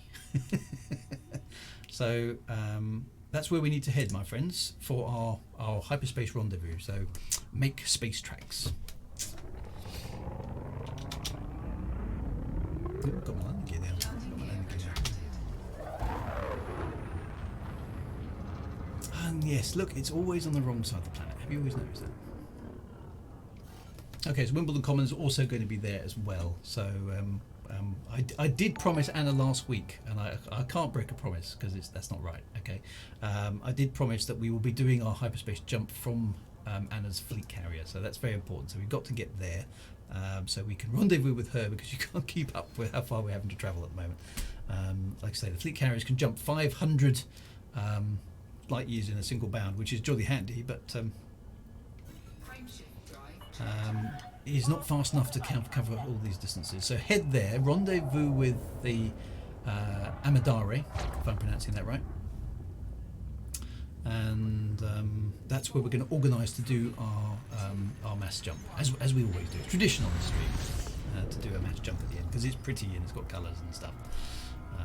So that's where we're heading. And Commander Sea Dweller is just meeting anyone who's come along. So yes. So Sea Dweller is running a sort of tourist shuttle back to the bubble, which is excellent. Thank you very much for doing that. That you know, people who need to get back to the bubble to do businessy stuff in the week can actually do so. Which is excellent. So I am, how many jumps out am I? I'm only 5 jumps away, so I'm going to be there in sort of 5-10 minutes or so, which is excellent. So as many as possible head to that system. Yes, I noticed Anna, she's got pink landing pads, which I thought was very cool earlier on, because I did dock briefly at the Almadari to get some more repairs when I busted my ship. So yes, I noticed the pink landing pads. So Kamakichi set himself a task of actually getting there on time, so go for it, see how well you do. And we'll see how we get there. But the distances in space. So where do we go again for the mass jump? That should be Russian man. This system here is where you're heading. I'll just dump it in the chat again. And actually it shows how far we have come. You can see Barnard's Loop there and the Orion Nebula in the background. That's where we were in yesterday's stream. Last week's stream.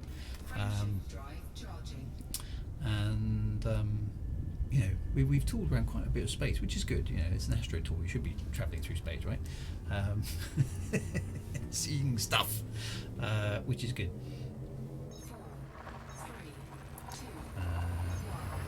So that's good.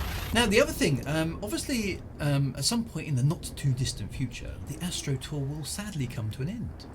And I know that's very depressing. Okay, we can't do the same thing forever. Okay, and earlier in the year, actually this time last year I was planning the Law Tour. The Law Tour. I love the way I say Law Tour. Just the Law Tour. I don't know why that makes me laugh, but it does. I was planning the Law Tour, and then obviously we did the Law Tour. And we did an extended bit of the law because it proved more popular than I thought it was going to be, actually. And what was nice about that is loads of people said, no, we don't want it to stop, let's do some more. So we actually took an expedition out to the Formidine Rift and had a poke around out there and got to the Zuara megaship at the end of the sort of, the voyage. And then that gave me the idea of, what other trips can I do? And that's where the Astro Tour came from. Now we will have completed the Astro Tour once we kind of get to Evelyn's Line. We'll have tooled around most of the major astronomical sites that you can see from the Earth that are actually in Elite Dangerous.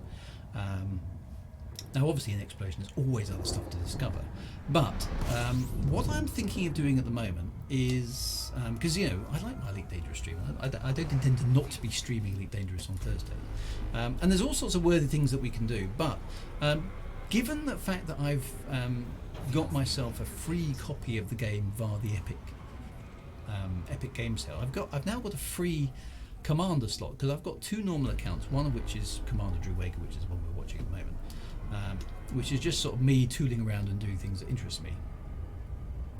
I've got another account that I tend to use more for sort of lore-y stuff, which at the moment I'm not really using it. What I've actually got, because I've got a new account, I thought I might sort of do a little bit of sort of role play stuff with a new commander, and do some of the things that I haven't done before. Now I've tended to concentrate on explorationary stuff, but I've got an idea to maybe start with a new commander and start Elite Dangerous in the beginning again, because I haven't actually done that for years, right? And so I've got a new commander slot. I've come up with some idea, and I'm thinking of putting a little bit of background story in there to kind of sort of bring it back alive and just sort of see. So I've got some ideas for maybe doing a bit of a kind of from the beginning playthrough of Elite Dangerous with a kind of lore and a roleplay sort of hat on to see what that kind of looks like. So so watch this space. Some ideas are coming back on this. And yeah, I do. You're quite right. I do need to make sure this Commander Drew Wager is at least elite in exploration. So that has to be a thing that I do. That's really important because I should. You know, it's ridiculous that I'm not elite by now, right? In fact, I think I've only still got 250,000 credits. I haven't got much money either. I've got about 3 or 4 ships. But I think a beginner zone tour with an eye on how the game takes you through that sort of stuff. Because I played the, I got the Epic Games, and to be honest, I mean that Epic Games installer, what was all that about, right? Dear oh dear. So I've got Elite Dangerous, and I use the normal installer, okay, the normal launcher, and you press the Elite button, the launcher starts up, asks you to log in, you log in, and you're in the game, okay? So I've never played it through Steam, although I think I had the option to do so. I never saw the point, so I haven't got Elite in Steam. I've only got it from the main launcher, and that's how I've always had it. So anyway, so when at the Epic Games thing, I thought, well, that's great. I can get myself a free new account, effectively, and that gives me some options, right? That's what was my thinking. And so I went and got the Epic Games, and it started downloading Elite. And I said, no, stop downloading Elite. You don't need to download Elite. You've already got Elite on the computer. And so I went through the sort of trying to connect to the Frontier Store account, and it wasn't having any of it. So I thought, okay, well, I'll let you go through. So I let it download another copy of Elite onto my computer, and then tried to hook that up to my existing Frontier account, and that didn't work either. So then I created a new Frontier account and synced my new Epic Games account up with the Frontier account and logged it to Elite Dangerous that way. And hey presto, it worked! So I thought, yay, at least I know how to do it. And I thought, but that's ridiculous. Surely it doesn't need me to have 2 copies of Elite installed on my computer in order to work. So I uninstalled the Epic one and then went into the normal launcher and tried to use my Epic credentials on my normal installation of Elite Dangerous, and nope, didn't work. So I was like, I don't believe this. So then I had to download Elite again, reinstall the Epic launcher to get it to work. So unless somebody smart can tell me a way around that, it appears that in order to use my Epic Games account that I've got for free, which I can't really complain about, it's free after all, but it appears I have to have 2 copies of Elite Dangerous installed on my computer in order to use it. Which is like, why? So I was just sort of scratching my head on this one, thinking, really, I have to have 2 copies of Elite? That's going to be a faff, okay? Well, I tried logging with my Epic account. It was not having it on the normal launcher. It just kept saying, you're not authenticated, you need to buy Elite.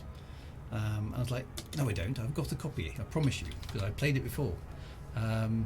So, yeah. Anyway, it was painful. I eventually got it working.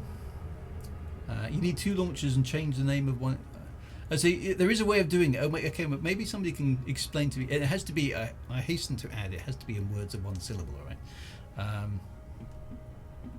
As to why, and a few other people have complained about it too. So I don't think it's just limited to me getting confused about it. Is that it is? It's definitely something weird happened there. Array desist 1150. Drew, I can leave some details in Discord. You create a sim link to the products directory of your main install and delete that portion from the Epic side. Excellent. You can leave me some very, very simple instructions. Would be very much appreciated. So yeah, thank you. I'm pleased there's a way of doing it. That's good. Okay, because it doesn't sound like it's immediately obvious how to do it. So yeah, thank you very much. Let me know in the Discord. That would be really, really helpful. Right, so I'm just arriving at the GSV Amadare, so that's good news. So this is where we're going to rendezvous for tonight's for mass jump. So Epic in their T's and C's also, they actually mandate using their launcher, do they? Technically I'm breaking the thing. That's just crazy, isn't it? Is that why? Now I've got Steam, and Steam I've not been all that bothered about. Steam seems to be okay. And I've got quite a few other games under Steam which seem to work. I've got No Man's Sky and Star Wars and Star Trek and Homeworld and various other things on Steam, which, yeah, and by and large Steam seems to be okay. It stays out of the way most of the time. That's quite good. Look at that timing. I'm just arriving in this jumping point just as the Amadari arrives. That's awesome. So look at that. Boom. That was good timing. So anyway, I found the whole Epic Games install a little bit confusing. Nice sound effects for that, I think, survives. Okay, so make a copy of the... So there's a few people who've obviously figured this out, so well done for figuring this out. So anyway, so there is the Amadari with pink landing pads and everything, which is awesome. Why is my ship not slowing down? Reverse thrust, there we go. Please request docking permission before approaching a landing pad. Yep.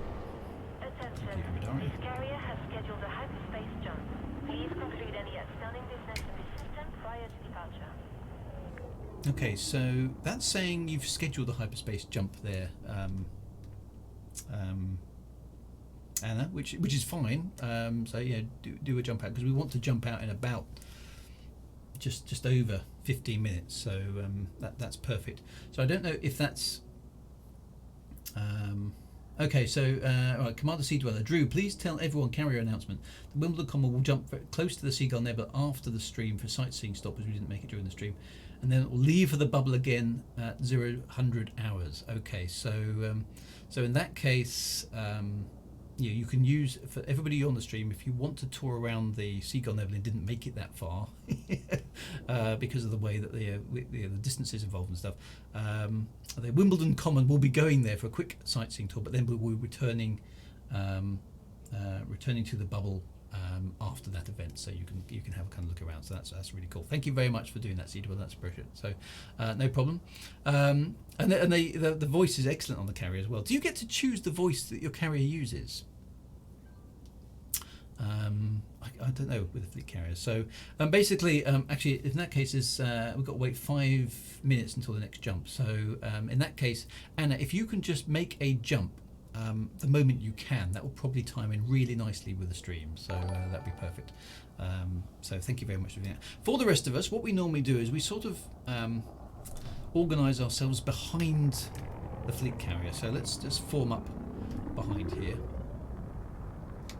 And we can get a look at lovely pink engines on this fleet carrier. This looks jolly pretty. Let's go round that way. So Anna, if you want to get your ship to jump, your fleet carrier to jump at your convenience the moment you can, what we normally do is we just sort of hang around at the back. Oh, you can buy different voices. Excellent. That's quite cool. So basically we want to get to, again, the usual instance roulette at this point. So wingy stuff. Let's do the wingy stuff. So if you hyperspace into the Amadari's instance and you can see me, you're in the right instance. If you can then wing up with people who aren't in the instance, get them to jump out and jump back in again, see how many people we can get in the instance, etc, etc, etc. Then basically we can sort of see that. And what we'll do is we generally do the hyperspace jump just a little bit after the fleet carrier has gone, to let the fleet carrier clear. So I can see Commander Aussie is here. Excellent. And Kamakichi will need a wing. So Aussie and Kelvinator, I assume you are in my wing. Sea Dweller, I imagine you're jumping in. So there we go. Now the clock is currently saying 21:45. So Sea Dweller says, two big fail voices, one pompous male who I sacked very quickly and he now peels potatoes in the galley. Excellent. Anyway, so get as many of those people in. So if you can see me in the instance, then you're good. Just stay here. Obviously, don't jump out again. And then we'll go from there. So let me just make sure my ship is stationary, then we can do the screeny stuff and zoom out.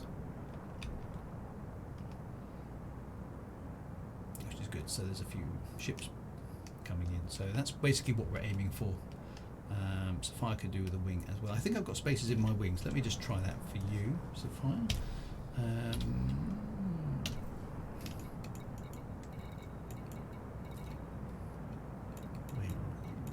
There we go. So I've just invited you, so fingers crossed that will work. Who else needs a wing? So anything? Destination. Actually, yes, I need to work on that. Don't my Kelvinator. That's a good point as well. So these are all people who are not in my wing. So let's just choose. Claire is actually on the fleet carrier. So Hoxlight. Yeah, Hoxlight. Yeah, that's a good name. There we go. You got an invite there. Right. So. The fleet carrier is departing. Now I need to go somewhere as well, and we need to jump in the general direction there as well, so that's good. Right, so let's have a look at the galaxy map. It'd be nice if we could head back actually in the direction that we came from, towards Seagull Nebula, because that means we'll be jumping towards the Seagull Nebula, won't it? So actually this system here probably will work quite nicely. It's 32 light years, which might be a bit much for some ships. We'll see. The star density is quite low, actually. So let's go with that. Let's see where that is. It is up in that direction. So it's kind of towards the nebula, which is quite pretty. So that's good. So I will type that in the chat. That is a very good suggestion. Then everybody else has got it. So destination is Fly UA York EGV B49-0. That's where the ships are going to hyperspace 2. Okay, so the carrier is due out at 22:03 and will aim to jump around 22:05. Okay, will be the target for that. I just need to check how. Yeah. For those of you who don't know, most of you do, of course. Is we play the hyperspace. We play out the hyperspace jump, to some wonderfully arranged music by yours truly. So what I do is I choose a vaguely science fiction-y theme for each week. And compose a MIDI version of it. For those of you who don't know what MIDI is, it's basically a very ancient way of composing music. And I make the best rendition of it I can in MIDI format, which is very 80s, 90s tech, okay? It's quite old school. And basically play that through to make our hyperspace jumps as epic as we can make them, okay? So it's a bit of fun. So what we really want is as many people in the instance as possible, so we get as many ships is really good, and so we can have the biggest hyperspace jump as possible. Now there are some rules for the hyperspace jump. Okay, one of the rules is that basically we kind of have a rolling start, so it's a bit like Indianapolis 500. We have a rolling start, but the key thing is that you don't go to full throttle. Okay, don't go to full throttle. All right, so you charge your hyperspace drive, and then on a signal from me you go to full throttle, and that means as many people jump simultaneously as possible. You mustn't go to full throttle early. Okay, so I'll give you a speed. We normally set about 100 meters per second. We sort of cruise along and go from there. Right, let me send a few more invites. So I've got lots of locals, that's good. So Cyber Dummy, where are you on my list? There you are. Invite to wing. Who else needs one? So QE, recreating MIDI is your mission should you choose to accept it. Yes, it's pop it up earlier, so that's quite good. Death Vegetable, excellent name. Death Vegetable, I love it. Why can't I see you on the list though?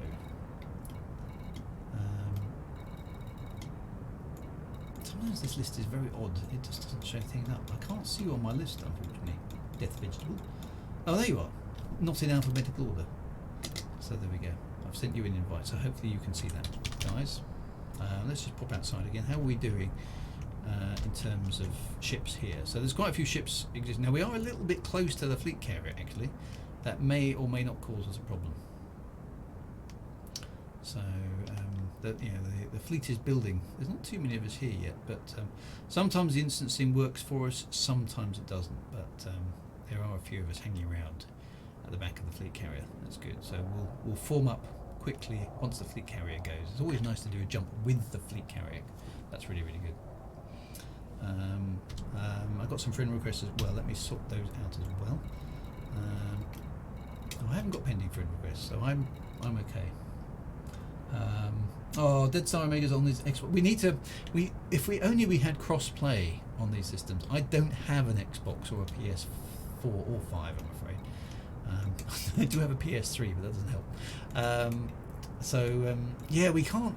You know, it's very difficult to coordinate cross-platform these sort of things. So hopefully you can still enjoy the idea as well. But you're obviously very welcome if you're on an Xbox or PS3 just to join in vicariously with what you do. You're here in spirit, okay? We're thinking of you. That's the main thing. No, that's good. Right. So how a deaf vegetable is in my wing. Excellent. So who else needs? How are we doing for time? We've got about 10 minutes before the fleet carrier departs. There we are. It's just telling us that as well, which is good. 10 minutes. Okay. So CB Bits alone in my kitchen baking Christmas cookies. Excellent. That sounds awesome. Save one for me. Right, so that's good. Okay, so the fleet is building. I can probably zoom in on that using my. There we go. Look, there's the fleet. Using my scanner there. Quite a lot of ships about, which is nice. Okay, Sea Dweller's almost there. Cyber Army's in a Braben tunnel. Death Vegetable is here, so hopefully you can jump into the instance. Death Vegetable. Fingers crossed that will work. And we'll get. Stefan Sutz, if you're not in the same instance, see if you can get somebody to wing you up and then jump out and jump back in again. That's the way it works. It preferences wings. So the way we do this is we keep winging people in and then changing the wings and try and get everybody in the same instance. Now this does occasionally upset Frontier a little bit because it puts a bit of a strain on their servers. But hey.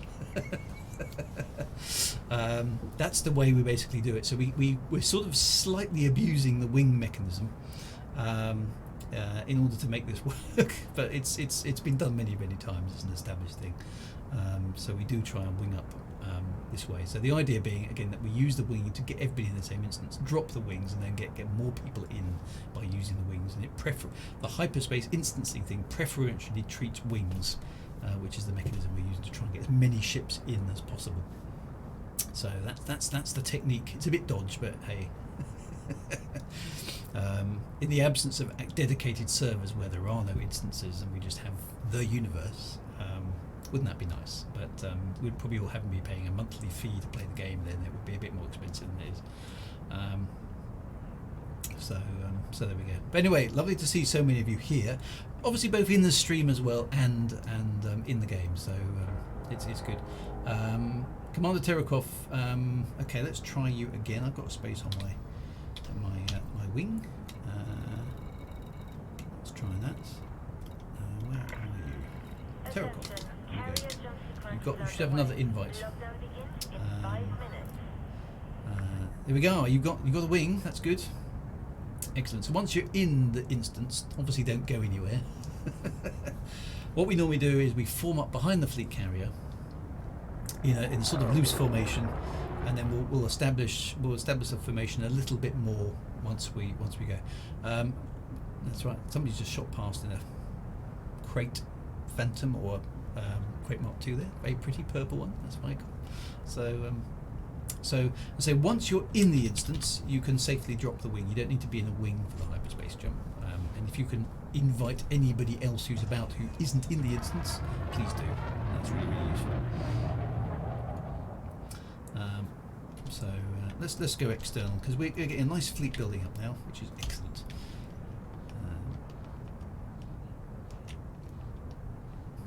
Let's just pan around a bit to see what we've got. So there we go. Lots of ships, all stacking up ready for this mass hyperspace jump, which is cool. I see an imperial clipper over there, which is always nice to see. So there we go. Lots of ships, looking good, looking very good indeed. Can I get a wing request? Stefan Sutz, yep, let me just see if I can get your wing request, my friend. How do I get back out of this mode? There we go. Stefan Sutz, right, hang on a minute. Let me see if I can find you on my list. Is that Commander Sutz? What's your commander name? That's what I need. Is that you there? Commander Sutz 11? If it is, let me know. Sutz 11, that must be you. Okay, right. You've just had a wing invite, so that should work for you. Sutz 11. So what you need to do if you get the wing out, accept it obviously. Jump out of wherever you are, and then jump back into where we are, and hopefully it will instance you back into our location. It's a bit of a faff, but it's the way the game works, I'm afraid. So hopefully you've got that wing invite, then accept it. There you go. You've just appeared. So you need to jump out using frame shift drive, and then jump back in again to where we are at the Amadari, and it should instance you into where we are in this multiverse, if that makes sense. Right, we've got 5 minutes before the fleet carrier goes, so that's good. Now I've just had a message from somebody else, which I think I need to. There, wrong button. That would be disastrous if I quit the game. Right, somebody sent me a message. So there, Techeron, could you invite me, please? I will try. If I can get this UI to do what I want it to do. Right, Techeron. Where are you? Right, let's try again. There we go. You should have a wing invite.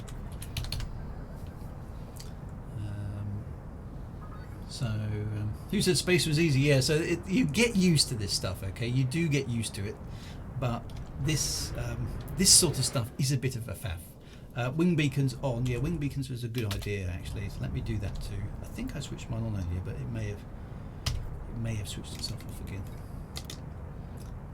No, my wing beacon is on, so you should be able to locate me using that as well. So hopefully, guys, you can make your way back to where we are, and it should bring you into this instance full of ships. So with a bit of luck, you'll see loads and loads of ships, and then you know you're in the right place.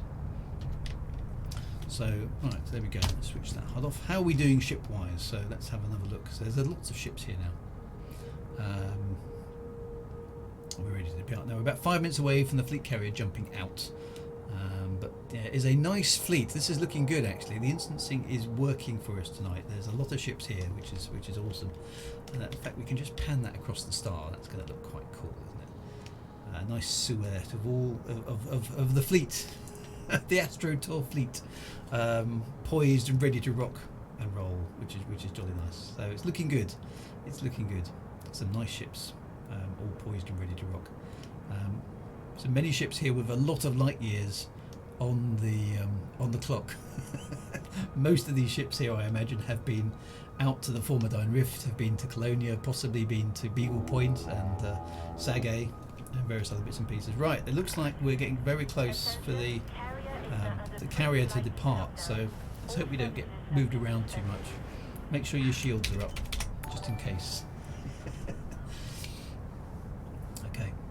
Yeah, so once you're in the instance, please drop the wing and see if you can get anybody else into the wing, if that makes sense. And then we'll watch the fleet carrier depart. Okay, actually I want to be on the external view for that. So there we go. So there's our fleet. I'm just going to head backwards from it. 3 minutes to carrier jump. Okay.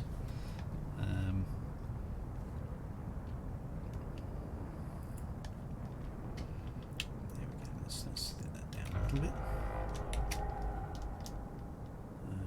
Lots of ships here tonight. This is awesome. So, yeah. So my ships, my crate has definitely been to Sagittarius A. This particular one hasn't been to Beagle Point, but it has been to Colonia, Sagittarius A, and the Formidine Rift. So it's a well-travelled ship. It's a well-travelled ship. There we go. So that's a nice view of us all straddling the space near the fleet carrier, waiting for the fleet carrier to make its way out. Let me just center that so that the chat window is not in the way. There we go. Perfect. And if your ship is visible in the instance, then give us a roll, because it looks quite good. Okay. I can see. Is that a crate? I think it's a crate. It's already doing that. So give us a roll. And thank you very much to Anna Claire for volunteering her fleet carrier tonight. The Amadare, and yeah, it's lovely to see the fleet carriers jump out. I really do appreciate the fleet carrier owners bringing their ships out there. It's a very expensive, time-consuming thing to do. So thank you very much for doing that. And this one's for you, Anna Claire. So we're looking forward to seeing your ship jump as well. And the Wombles are always good. There we go. Look, lots of people rolling their vessels. It's quite cool how the multiplayer stuff in this game works. I do enjoy this. There we go. Look, it's just, there we go. We're ready to rock. Okay, rock and roll. There we are. Rumble's rolling at you. Awesome stuff. Now I'm the only person who can't actually roll my ship, because in this view I've got no control over the vessel, which is a bit annoying. But never mind. It's good. So we wait with bated breath for the fleet carrier to go. The carrier is going now, right? Okay, so everybody watch the carrier go. This is awesome. And we're getting jolted around a little bit. As the fleet carrier engages its engines, there it goes. From the wake of those, whoa, the wake of that massive frameshift mechanism. There we go. Farewell, fleet carrier. Farewell, Anna Claire. We'll see you on the other side. Boom, there it goes. Awesome stuff. Right, it is time for us therefore to do our own jump. Okay, the fleet carrier has departed, and it is now time for us to move on as well. So orientate yourself. Techeron's not quite here. Right, we're going to be rolling Techeron, but see if you can get in. Right, so set your engines, my friends, to 100 meters per second and form up on my crate. Okay, so you should have your hyperspace destination locked. All right, that is the system. I'll put it in the chat again. That's where we're going to be jumping. No, that's not correct. Sorry. Let me retype it.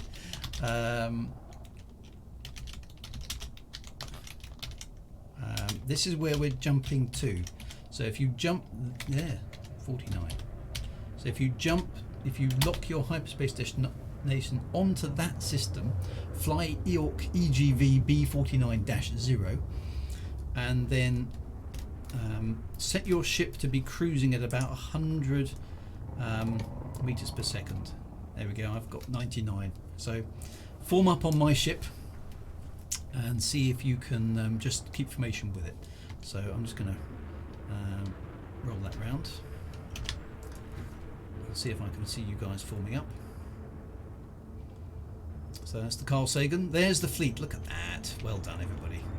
So there is the fleet, ready to depart on the hyperspace jump. Okay. Now, the trick is charge your frameshift drive, but do not go to full throttle. Okay. Do not go to full throttle, otherwise you'll jump out.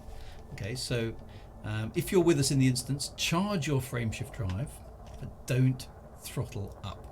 Okay, now the jump time, where are we in game at the moment? I'm just going to look at the clock.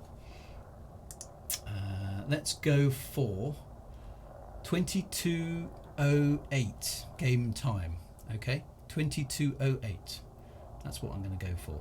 Okay, now as you're doubtless aware, it was very, very difficult. It was very, very difficult getting here, partly because I cocked up the distances, but mostly because we've got permit locks and things like that to contend with. So our mission was difficult. Some could say our mission was almost impossible, but we have achieved it.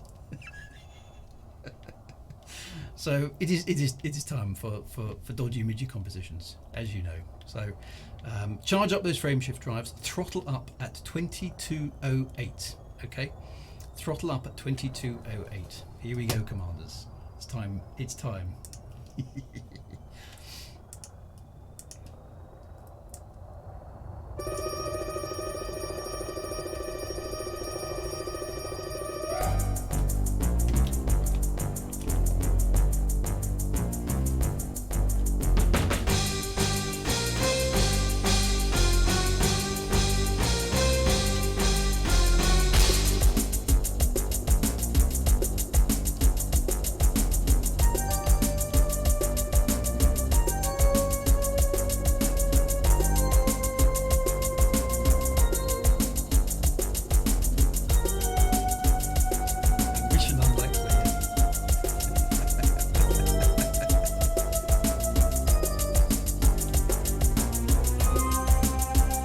lot of ships here tonight. This is awesome. Well done, everybody.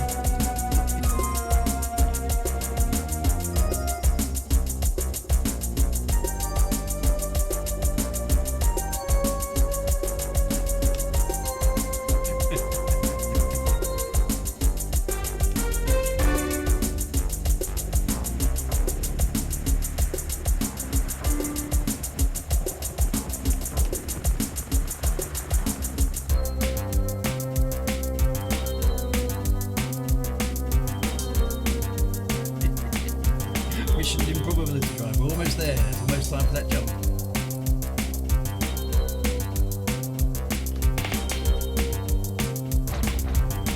Here we go.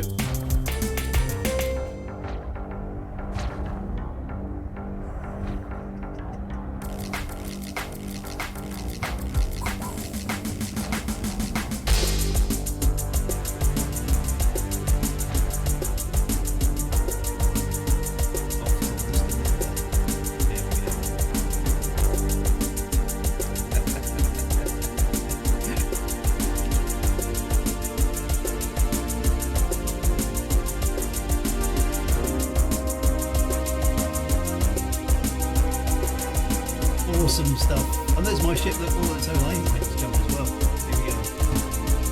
Full speed ahead.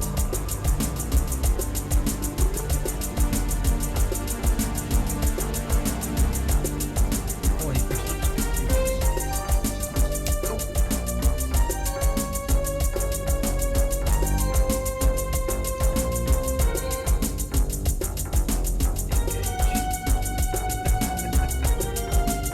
It's quite a good piece of music, this actually. Quite simple. It's good. So, I hope you enjoyed another episode of the Astro Tour. Apologies for not getting the distances even vaguely close to correct. So, for next week, let me just turn this down. For next week, goes on a bit longer than I thought.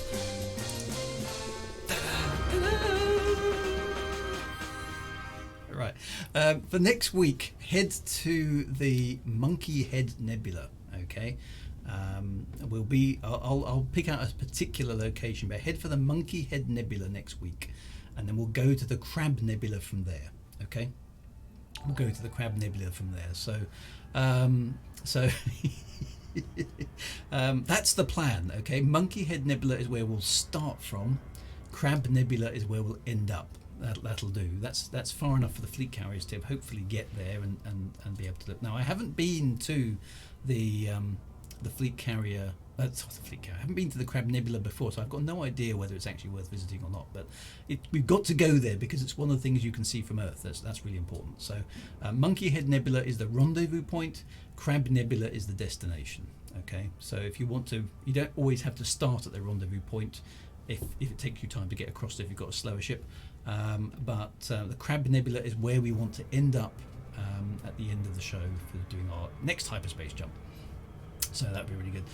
Sea Dweller, again, reminder for the everyone carrier announcement. So if you want to go back to the Wimbledon Common Fleet Carrier in the system we just left, it'll go to the Seagull Nebula and then take you back to the bubble free of charge, which is jolly handy. It's a big time saver, so that's definitely worth doing. Kamakichi says the pulsar is spectacular inside the nebula, so that's what we want to go and see. We haven't seen a pulsar on this trip yet. We need to talk about pulsars, so that's really, really good. So it's a fair old way out. We are doing quite a long distance tour. Thank you for everybody who's joined in. Thank you for all the folks who've been along since the beginning. Thank you for lovely to see a few new folks as well. So I hope you've enjoyed yourself and learning a little bit about the game as we do so. It's been great to meet a few new people as well, so fantastic, thank you for that. Hope you enjoyed the stream. If you want sort of more of my streams, I'm back on Saturday at 1 PM for my ongoing playthrough of the second Elite game. So Elite Dangerous is actually the fourth game. I'll be back on Saturday at 1 PM UK time with Frontier Elite 2, the ongoing adventures in the second game of Elite, which is set in the lore 100 years before the current game. So if you want to see where the history of Elite came from in a retro stream, this is 16-bit era from the 90s. Come along and have a retro nostalgia fest from the 90s on Saturday at 1 p.m. Otherwise, I'll see you all next week. I have another stream on Mondays, which is Sci-Fi Chat, but otherwise back to the Astro Tour next Thursday. As always, it's been an absolute pleasure. You guys look after yourselves. Crazy world out there, but we can have crazy fun in here, which is the main thing. So look after yourselves, be good, fly safe, and I will see you Saturday, Monday, or Thursday. You guys take care of yourselves. Thank you very much to Anna Claire for the loan of her fleet carrier tonight, and everyone else for tagging along. Be good, and I will see you soon.